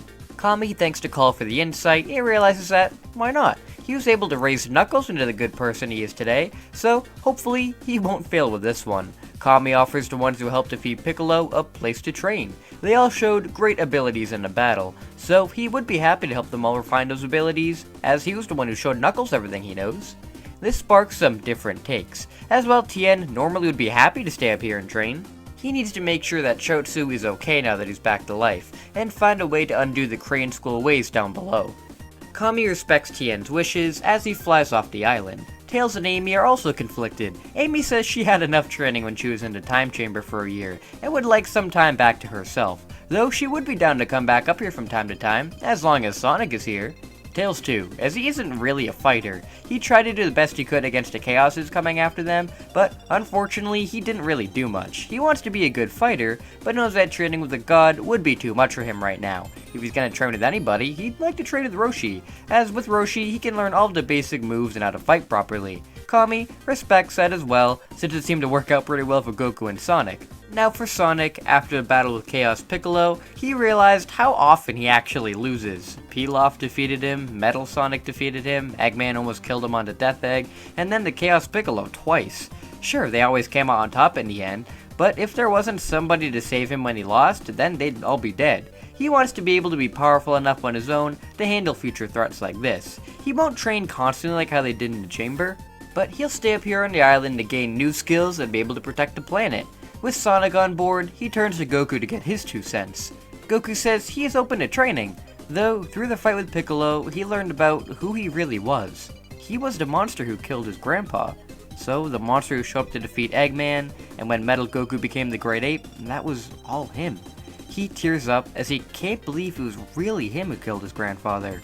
Goku's friends comfort him, as he didn't know how to control it, so it wasn't really him. Kami explains to Goku that he's had his fair share of disasters he's unintentionally caused. He relates to that pain, and asks if he would like his tail permanently removed, so he doesn't have to turn into that ape again. Goku thinks about it for a while, with him revealing, no. He smiles, pointing to the little Piccolo, saying that if Kami never released a demon inside himself, then this little Piccolo right here would have never been born and given a second chance. It's the same with him. If his tail was removed before, then he never would have transformed and been able to defeat perfect chaos. If he learns how to control this power, then maybe he can use it for good, just like how little Piccolo can become good here. Kami thinks that's an excellent analogy, and offers to help the best he can in training Goku to control his Great Ape power. With that, Tails and Amy say goodbye, flying off the island, as Sonic and Goku begin their training under Kami, Popo, and Tikal. Through the course of their training here, Piccolo Jr. gets a little older, beginning to form a personality of his own, separate from his previous demonic self. This makes the others pretty happy, as they were right in raising him themselves. He definitely has a bond with Knuckles, as they both have very similar personalities. Goku and Sonic do well training under Kami, with him trying to figure out why both of them were able to tap into the full power of all 7 Chaos Emeralds, being mere humans. He had a very sneaking suspicion that Goku may not be of this world, as he's never seen a human turn to a giant ape like that before, but he doesn't remember anything outside of his grandpa Gohan, so he can't entirely find out. Sonic, on the other hand, is definitely a human, so he just finds it odd that he was able to use the emeralds. Hopefully, through this training, they can figure that out. Thankfully, the two can access their super forms with the emeralds still, and spar that way, so Kami get an idea of how they fight and use chaos energy. Goku doesn't like to really use the emeralds, as he would prefer to rely on his own power rather than a power-up granted separately, but this is just for testing purposes, so he doesn't really mind it here. They all continue to train together for the next few years, and while they all continue their journeys on getting stronger, there is somebody below going on his own journey. Dr. Eggman. After being held hostage on Angel Island for a few years, he is happy to go out and do some more research for himself. He knows he would have succeeded in relaunching the Death Egg if he had had all of the supplies, so he's been taking the time to get all of the forces in order. He even built the new line of robots already to be helpers, the E-100 lineup, who will go out and gather materials around the world to expand his empire further. He also needs to account for the fact that he actually died after King Piccolo attacked him. He can only assume that the Dragon Balls were able to bring him back from the dead, but dying was a terrifying thing, and something he never wants to have to go through again. He wants to have some sort of power that will be able to protect him from beings of chaos like Piccolo. The Metal, Mecha Sonics, and Metal Goku are good starts, but he needs something stronger. He needs some kind of ultimate power at his disposal to conquer the world, and hopefully not die in the process. He decides to go and do some digging into other projects that he's left behind and can build upon, and while going through the old works, he comes across his grandfather, Gerald Robotnik's old diary that he was given years ago. He never really read it before, as he was too young to really understand it, but this time, while going through it, he finds something that may be the answer to all of his worries. He finds out about Project Shadow. As the years go by on Angel Island, Kami, Popo, and Tikal have trained them all into very promising fighters, in terms of both combat and in chaos energy. Kami tells them that to really show off what they know, if they'd be down to participating in the upcoming World Tournament. Sonic realizes that maybe this time he will actually compete, as he doesn't think that Metal Sonic would be able to handle him now. Knuckles has never entered in a tournament before, so he would definitely like to try it out and see how it is. Goku then comes over to tell the others he would love to, as he knows that Piccolo would as well. Piccolo tells the others that he would absolutely destroy them in a tournament, so it would be useless for the rest of them to compete. Goku laughs, slapping him on the back, saying he'd like to see him try. You see, in this continuity, since Piccolo Jr. is raised by Kami and Tikal, he has no need for his revenge goal, as he is raised to be a much better person in a nurturing environment. Goku, Sonic, and Knuckles are basically his older brothers, so he has no malice towards them whatsoever. This Piccolo is a good guy from the beginning. Tikal tells them all it's settled then, so they'll participate in the next World Tournament. Sonic makes sure to run on down to Kame House to inform the others. Tails comes out to tell Sonic he would definitely love to, as Goku told him how fun the last two were, besides Metal Sonic coming in and kinda ruining everything. Krillin and Yamcha are excited as well, though after learning that Knuckles and Piccolo are gonna enter, they kinda get a little worried if they're even gonna be able to compete. It doesn't matter, however, as they all show up for the tournament anyways. This time, the group aren't in shock over Goku and Piccolo being there, as they've met up multiple times since the attack on Piccolo, thanks to how social Sonic is. So in this reality, everybody doesn't just go years at a time not seeing everybody. There are a few other changes too, as this time, Kami isn't going to participate, since there really is no reason to, as Piccolo right now is a good guy. Mercenary Tao also isn't going to be showing up as Cyborg Tao, since he was definitely killed by Metal Goku back in Part 4. That means the matches in a tournament will go like this: Sonic vs Tien, Goku versus another name withheld, Piccolo versus Knuckles, and Tails versus Krillin. Hashtag Rip Yamcha. The first match, Sonic vs Tien, is one that Tien instantly regrets, as while he really tries to put up a good fight, Sonic is faster than ever and Tien isn't able to hit him at all. Sonic laughs at him, apologizing, saying he'll let Tien land a free hit. Tien isn't a fan of being mocked, so hits Sonic right in the face with all he's got. Unfortunately, Sonic didn't flinch at all, the punch literally doing nothing. Sonic says that he really should have trained up there with Kami, but that wasn't too bad of a punch. Sonic launches his Sonic Wind right at Tien, blowing him right out of the ring, winning his match. The next match is Goku vs Chi-Chi, with this match pretty much going on exactly as it did in canon, with Chi-Chi revealing who she is and how Goku promised to marry her. Goku eventually is able to remember her and what he told her, so agrees to marry her once the tournament is concluded. This definitely baffles everybody, and Amy goes up to Sonic asking if she can be next, with him telling her, not a chance. We then move on to the battle between both the disciples of Kami, Piccolo Jr. and Knuckles. The two get into fighting stances and rush towards each other, neither holding back. The two fly all around, with Piccolo extending his limbs out at Knuckles to bind him up, with Knuckles just punching his way out and firing chaos beams at Piccolo, who retaliates with his own. The audience is having a great time watching this fight, as the two are really letting each other have it, though it seems like Piccolo is the one with the bigger advantage here. Knuckles may be really good with his brute strength, though Piccolo has a mind tailored to battle strategy. So he's already thought of everything Knuckles is going to do before he does it, and as a counter, Knuckles' hot head gets the best of him, so to get the edge once more, he powers up into his Chaos form, rushing Piccolo. This sudden power boost gets the best of Piccolo, but thankfully, he anticipated this coming. Chaos Knuckles knows he's screwed now, as he was hoping to just transform and knock Piccolo out of the ring quickly before he transformed too. Piccolo bursts out in power as well, his body changing into a watery coating, as he accesses the power of Chaos inside himself, reviving Chaos Piccolo. Knuckles curses as Chaos Piccolo zips all around him and knocks him out of the ring pretty quickly. As he is about to be declared the victor, the audience looks on in fear, recognizing this guy as Piccolo. Piccolo reverts back to normal, telling the audience that it's okay, he's not the Piccolo they know, and he's not going to hurt any of them. Thankfully, Piccolo's kind words prevent the audience from running away, so the tournament can continue. We then move into the final match of round 1, Tails vs Krillin. Tails has come a long way in his fighting, as the basics he learned from Roshi definitely helped with him increasing his skills from the Time Chamber. He may have been in the Time Chamber and got some training in with Roshi, but Krillin is still the better fighter overall, as he's been doing it for longer. Tails may have some advantage with his two tails, but Krillin has been training with him for a few years now, and pretty much knows how to combat him. Through a solar flare of his own, Krillin is able to blind Tails, then grab him by his two tails, throwing him right out of the ring. Tails is disappointed he wasn't able to win his match, but he's just happy that actually got to participate and have a fun fight with his friend. We then move on to round 2, where we have the rematch between Goku and Sonic. Goku says that this time he isn't going to be stopped by Metal Sonic, so it's just them now. Sonic says he wouldn't have it any other way, as the two rush each other. Sonic and Goku zip all around each other, clashing blow for blow, causing huge shockwave through the whole crowd. They really go in with everything they got, with Sonic spin dashing all over the place, and even launching a Kamehameha out of his feet to speed up to Goku and knock him down. Goku is able to whip Sonic with his tail when he speeds too close to him though, spiraling Sonic out, and he's open to more punches. As the two clash, everybody is worried how evenly matched they seem, as this round could go on for hours. Though it doesn't even last the next minute, as suddenly everybody hears several helicopters and submarines barreling towards the island with their sirens. Goku and Sonic stop fighting to see what's going on, as a giant number of soldiers barrel through the crowd, stick their guns up at Goku and Sonic, telling them to stop right there. Goku gets into a battle stance saying no way, until a woman's voice tells them they better stand down. Rouge the Bat flies out of the crowd of soldiers, saying that they're the good guys in this, and they really need them to come with her.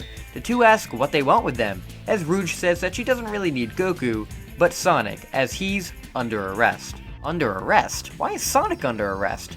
Rouge says that Sonic infiltrated the gun facility this morning, so he's under arrest for questioning. This confuses them even more, as Sonic was with them all morning, and then was at the tournament the rest of the time. Rouge says that would be a good enough alibi, though since he's the fastest thing alive, he could have gone from here to there in seconds. He needs to come with them now, or they'll be in trouble. Goku prepares to fight, but Sonic tells him that this whole thing is ridiculous and not worth the trouble. He'll go with them for now, but they're making a huge mistake. Rouge takes in Sonic, as the rest of Gun shut down the rest of the tournament to question all of the bystanders. This really agitates the rest of the Z fighters, as they know that Sonic is innocent. Goku and Piccolo agree that they're not just gonna sit and be questioned, so they tell the others they'll figure this out, and fly off after the Gun helicopter. Sonic is restrained in some sort of power dampening equipment, and not able to move. He can't believe this is happening. How could Gun confuse him for somebody else? They're supposed to be the most powerful military on the planet, so this is just ridiculous. They don't even have food or movies on this flight either, making the whole flight miserable. Once they touch down on Prison Island, Sonic is instantly taken in to sit with the Gun Commander to review the tapes of what happened. Sonic watches as he sees a blur zoom by the screens, taking equipment and destroying countless weapon drones. All he can make out is the shadow of a hedgehog. He laughs in the Gun Commander's face, as all the evidence that they have is a shadow. He's not dealing with them anymore, and vibrates through the power dampening equipment and rushes out. As he runs out though, he bumps into somebody blocking the path. He knows her, it's Princess Sally. Sally tells Sonic that she's gonna get him out of here without him being chased for the rest of his life, so he better sit down. Sonic says he can't deal with these clowns anymore and is just gonna go, though the look Sally is giving him could kill, so he agrees to sit back down. Sally, being a princess and a lawyer, is able to talk Gun out of holding on to Sonic, as he's writing them basing everything off of a shadow. To clear his name, as long as she can take Sonic out of here, they can go off and find the true culprit together. Sally does have some sort of authority over Gun, so the commander has no choice but to let Sonic go with her. So, him and Sally leave. Sonic thanks her for getting him out of there, and she says it was the least she could do after he saved her life against Piccolo! Sally backs up in fear after seeing Piccolo, but Goku reassures her that this isn't the same one and he doesn't mean any harm. Sonic is happy to see Goku and Piccolo here, and he explains to them what happened and what they have to do.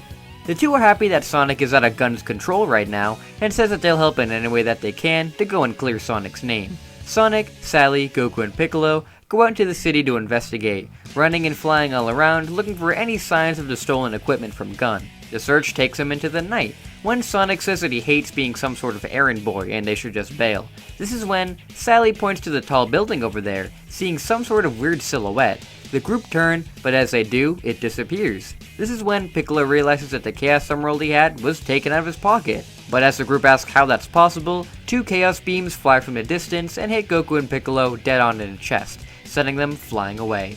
Sonic jumps in front of Sally to protect her, as they look to see who fired. It all starts with this, a jewel containing the ultimate power. Shadow the Hedgehog steps out from the darkness, with a Chaos Emerald in hand. That's the Chaos Emerald! Now I know what's going on! The military has mistaken me for the likes of you! So, Where do you think you're going with that emerald? Shadow just smiles at Sonic, which angers him as he rushes at this faker. Say something, you fake hedgehog! Shadow then uses Chaos Control to teleport right by Sonic, and next to Sally. Sally summons her wrist blades to point at Shadow, as Sonic is confused on how this hedgehog was able to use Chaos Control. Only those extremely attuned with Chaos Energy can do that. How can this hedgehog use it? Shadow tells Sonic he's not just some hedgehog. He is Shadow, the ultimate life form, and he's going to plunge this world into ruin. He holds out the Chaos Emerald once more, and Chaos Controls away. Goku and Piccolo fly out of the crater, looking for whoever it was that attacked them. Sonic is dumbstruck how this hedgehog that looks like him is able to use Chaos Control like that. Is this another robot from Eggman? No, that's impossible, since this one seems so alive. They need to find out what's going on. Suddenly, a bunch of gun soldiers race towards the premises, as they mistook Shadow's attack for Sonic once more. Sally tells the group that they need to get out of here now, as they'll definitely arrest Sonic for good this time. Sonic grabs Sally, as Goku and Piccolo grab them and fly out of the city to get to Angel Island. Once back on the island, the group informs Kami and Tikal of the Hedgehog able to use Chaos Control. This confuses the two, as now we have another mortal that can use Chaos Energy. What exactly is happening lately? Tikal places her hand on the Master Emerald, hoping to use its power to find out exactly where this being is. Thankfully, through searching for the emerald, she finds out that Shadow must be going through the Green Forest. Sonic says that he'll head over there to go and find his Hedgehog, as he's got a personal vendetta against him now. Goku says that he'll go off with him to help, as Piccolo will head back to the tournament arena to go and tell the others what is happening. The groups all fly off, with Sally kinda left out, as these guys were her ride. Sonic and Goku eventually make their way to the Green Forest and find a whole bunch of badniks patrolling the place. They look over at each other, knowing exactly who's behind this whole mess. Can Eggman stop interrupting world tournaments for like 1 year? They rush off through the forest, destroying the badniks all around until they eventually come across the end of the island, where the Chaos Emerald Tikal sensed is found. Though, it's not alone. Eggman has a hold of it. Eggman remarks that he's impressed that these two have grown so much, and he'll definitely need to upgrade Metal Sonic and Metal Goku to look more like the two eventually. Sonic tells Eggman that they revived him after the incident with Piccolo, so he kinda owes him something. Eggman laughs as he didn't ask to be revived, and they should have known with him being back, he wasn't just gonna instantly turn over a new leaf. He is Dr. Eggman after all, and the Eggman Empire will eventually be realized. Him and Shadow will see to that. Shadow? They guess that him and Eggman are working together. Goku asks Eggman who Shadow is, and if he's a creation of his. Eggman states that he discovered Shadow buried deep within the gun laboratory, and released him to help him achieve his goal of roboticizing the world. In fact, Shadow should be out there gathering the remaining Chaos Emeralds right now. The two are confused as they thought that Shadow would be here. Eggman laughs, saying that he's just a distraction here. They really shouldn't have left that island. Goku and Sonic look at each other in fear as they burst back off to Angel Island. Piccolo and Knuckles return to the island, with Kami telling the two how Sonic and Goku are going off to find Shadow to work out this whole mess. And that's when Shadow teleports right behind Tikal and Sally, and with a swift kick to the head, knocks them both right out. Knuckles and Piccolo yell out as they rush in towards him. Shadow teleports all around them, and nails them both right in the chest, knocking the wind right out of them. He is really fast, and the Chaos Control isn't helping either. He launches a Chaos Spear right through Piccolo's chest, and then knocks him right into Knuckles, sending the two flying. He then appears next to Kami, attempting to knock him out as well. Kami tries to block Shadow's attacks, but he's a lot more powerful than him, so he's knocked away with ease. But the opposition out of his way, Shadow places his hands on the Master Emerald, and begins to call his chant. That the servers are to 7 Chaos. Chaos is power, enriched by the heart. The controller is the one to unify the Chaos. Shadow yells out, Chaos Control, and the remaining Chaos Emeralds all appear right next to Shadow. He picks them all up, saying that with these gems of power, he can finally get his revenge on humanity and fulfill Maria's promise. Maria? Kami wonders who that could be, and tries to get back up to stop him. Shadow looks at him and apologizes to the Guardian, saying that he always had a respect for the Guardian of the Master Emerald, but his desires are bigger than that now. And as Guardian, he should have been able to prevent what happened to him. Shadow raises his hand up and swings it down to shatter the Master Emerald, as he then Chaos Controls away. Angel Island then once again falls into the ocean, with Goku and Sonic crashing back onto the island, seeing everybody all on the ground. In panic, they rush over to help everybody up, with them all thankfully not being too injured, as Piccolo is able to easily regenerate from the hole in his chest. Shadow has all of the Chaos Emeralds. They don't have their power, or the Master Emerald's power to rely on, as all of the shards are blown out of the island in the crash. Shadow plans on getting his revenge on humanity, so they know that whatever he's gonna do with the Chaos Emeralds, it can't be good. Sonic speaks up though, as all hope isn't lost. He pulls out the green Chaos Emerald, saying that thankfully, he still has this one. He managed to zoom over to Eggman and steal it from him while he was monologuing. He could sense the emerald trying to escape his grasp, but with his own chaos powers, he was able to keep it from chaos controlling away. So he guesses Shadow can't count very well, as he only has 6. This is very good news, as hopefully without all 7, he won't be able to enact his plans. Tails radios up to the group, as they need them to turn on the news right away. Something big is happening. Piccolo summons a TV in front of them, as they see that Eggman is on air, and he's come to make an announcement. Eggman informs the world that he has returned, and that he will become a bigger threat than the Demon King Piccolo if the world isn't able to hand over the 7th Chaos Emerald. He knows that it's in Sonic's hands, and if the people of Earth value their pitiful lives, then they will find him and hand it over, or else this is going to happen. The footage then cuts to the Space Colony Ark, as the underside explodes, revealing a gigantic laser. The laser powers up and fires directly past the planet. Our heroes look up in the sky in horror as the laser passes overhead, and directly hits the moon. Half of the moon is completely destroyed by the laser, and large pieces of the moon begin to fall into the planet. The footage cuts back to Eggman, as he laughs, saying that they have 24 hours to bring the 7th Emerald to the Space Colony Ark, or next time, this laser will hit the Earth. The footage stops, as our heroes have to make a tough choice. Thankfully, they now know where Eggman is, the Space Colony Ark, though they need to help the people below, as the piece of the moon crashing into the planet will kill so many. Sonic says that he'll speed over to Tails' workshop, as he should have a ship there that they can use, and he can go to space to stop him. Goku says that he'll go too, so they can stop this Shadow, while Piccolo and Knuckles say that they're gonna fly around the planet to help everybody from the falling pieces of the moon. Sonic takes Sally with him to drop her back off at the King's castle, hoping her and her dad can make a broadcast to calm the people down. Once they arrive at the castle, Rouge flies down next to them, saying that after reviewing the case, Sonic isn't capable of destroying the moon, so she's gonna try to help them in any way that they can. They need to hurry and stop Eggman fast before he destroys the planet, so they can take the Gun spaceship to get there. Sonic rushes Rouge and Goku over to Gun, as Rouge steps into the spaceship, piling it over to the Space Colony Ark. As the group leaves the atmosphere, Goku looks over to the destroyed moon. Sonic asks him if he thinks he's gonna ape out on them up here, but Goku says he only transforms under a full moon, which he doubts is ever gonna happen again. Unfortunately, this time, they're not gonna have a Great Ape transformation on their side to save them. They're on their own here. Sonic says that they've been having to rely on the Chaos Emeralds and giant monkey power-ups for too long now. It's time they beat Eggman with their own power. Goku agrees and fist bumps Sonic, as they watch Rouge find an entrance to the space colony. As the plane lands, Rouge tells the two that she's going to go and find a way to stop the Eclipse Cannon from firing again, while they go to stop Eggman and Shadow. The group parts ways with Sonic and Goku running/flying throughout the Ark, attempting to track down the two powers. Shadow eventually finds them first, Chaos controlling in front of them, demanding that they give the Chaos Emerald over to him now. Sonic tells him no way, as he's not going to be destroying the planet over some petty revenge. Petty? This angers Shadow, as he appears in front of Sonic to punch him right in the face. He says he's doing this for her, and if it wasn't for them, then she would still be alive. Goku wonders what he means by them, but Shadow is done talking and goes in to fight them both. The two fight out with Shadow, surprised by his immense strength. The fact that it's taken the two of them to actually stay in the fight against this guy shows how much of a threat Shadow is. Shadow is able to evade them all with Chaos Control, shooting multiple Chaos Spears directly at them. Thankfully, they have experience with raw Chaos Energy due to them training with Piccolo, so can avoid and even sometimes block without getting pierced.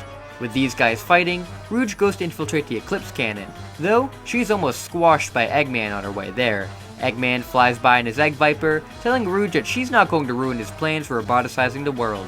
He fires multiple lasers at her, with her barely dodging them. She tries to fight back, but the shell is too tough and she is knocked around quite a bit.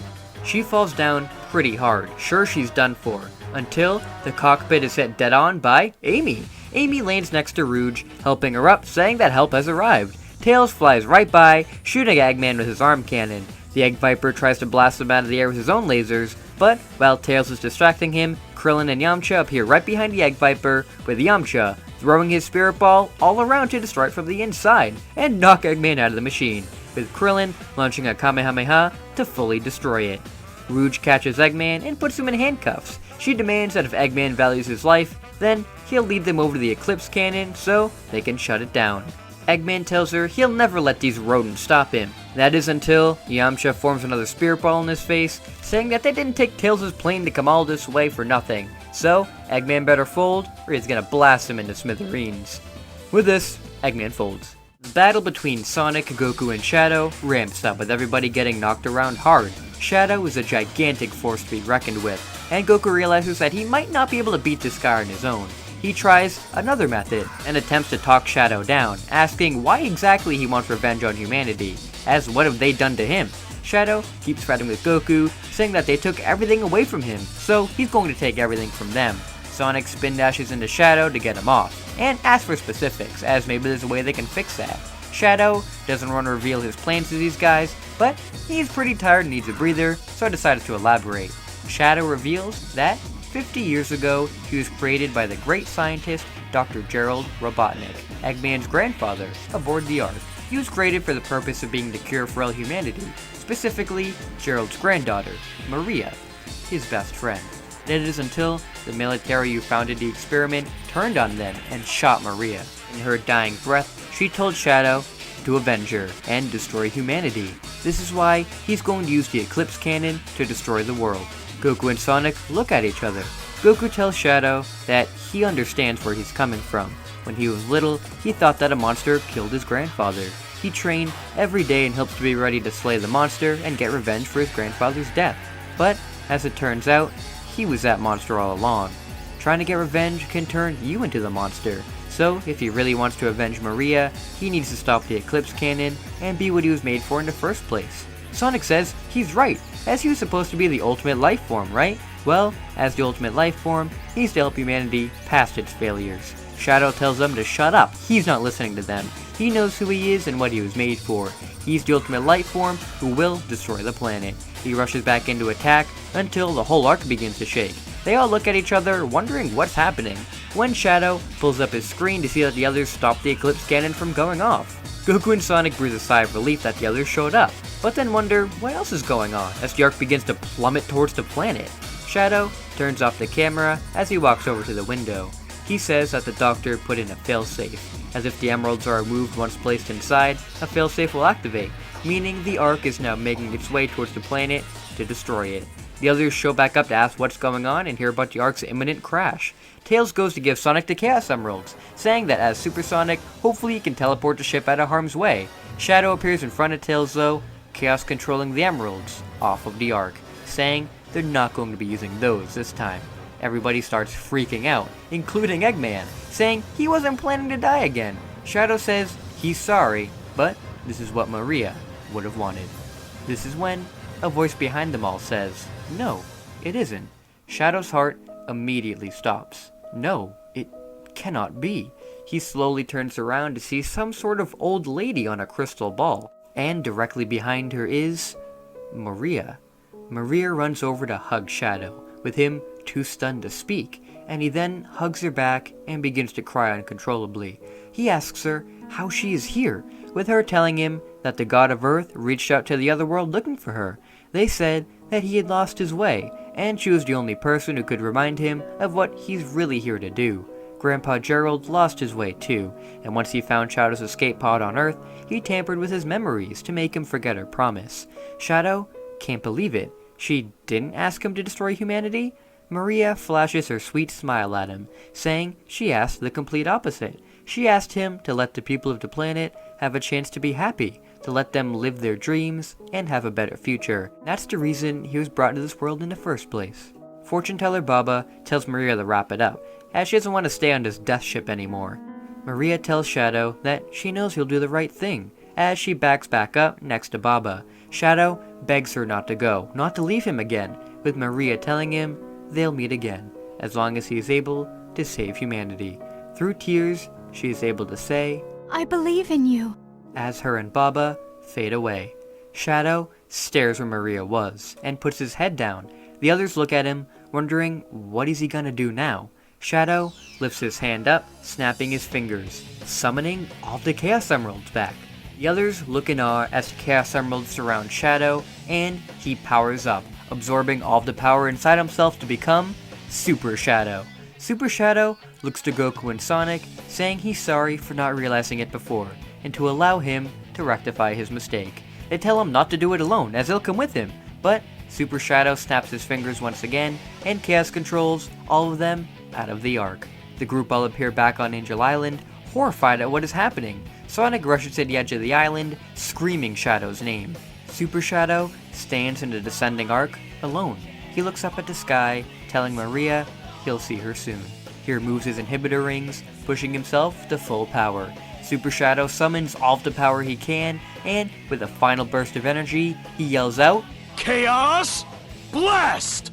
The Chaos Blast completely engulfs the Ark, swallowing it in pure power. The group watch from Angel Island as the incoming Ark is enveloped in a red light, and a gigantic explosion rocks the whole planet. With that intense light, the Ark is gone. And so is Shadow the Hedgehog. Sonic yells out for Shadow once again, as everybody looks at the sky in sadness. After regaining themselves, Eggman slips away for now, thinking over what has happened. He got to see his cousin Maria again. He forgot how sweet she was. What does he really want now?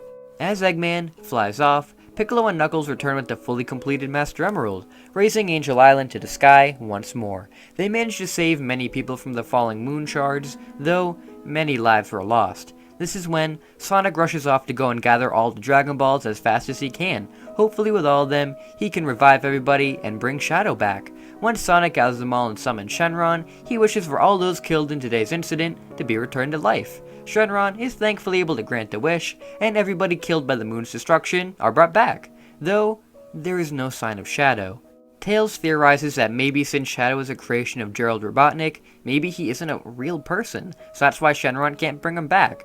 Goku tells him he doesn't believe that though. Robots can't have souls too. He learned that a long time ago with Ader, and Shadow was definitely more than a robotic creation. He definitely had a soul. He believes he's out there somewhere right now, and hopefully one day soon, they can meet again. With that, the Z-Fighters once more go their separate ways. Goku returns to Chi-Chi, and they decide to make a house out near where Grandpa Gohan lived. Sonic, Tails, and Amy reunite to go and explore the world for any signs of Shadow, with Rouge and Sally thankfully clearing both Sonic's and Shadow's name from the public eye. Knuckles and Piccolo stay up with Kami, Popo, and Tikal to help watch the Master Emerald to make sure nothing happens to it, and things have returned to peacetime once again. Though, unbeknownst to anybody on Earth, there is somebody making his way to the planet, somebody who is looking for his long-lost brother. And with that, we end the first season of What If Sonic Was in Dragon Ball. This episode, and this season in particular, was some of the most fun I've ever had writing a series before. The fact that the past 3 episodes have been over 30 minutes should show that I really do enjoy writing it. Plus, all of the amazing support and all of the great fan art I've gotten for this series as well just makes me feel so happy that all of you out there enjoy this series as much as I do. I've gotten a lot of extra support on Patreon, which means a lot as well. I'd like to thank all of my supporters: Patrick Sandlin, Always Zero, John Lister, Boris, David Monroe, Nathan, BBB, Sin Shenron 92, Ogata Shiba, Monal, Levin726, Quintez Shepard, Tatiana Turner, Bossmaker, Thomas Billington, Yeardino123, Eric Doss, Blub Cole, Sonic, and Blake Foyer for all of your amazing support. Don't worry, this isn't a finale for the whole series, it's just a finale for Season 1. Next season, we'll kick off with What If Sonic Was in Dragon Ball Z Part 1. So, I really hope you guys are looking forward to that one. Thank you all so much for watching this video, and until we meet again. See you later!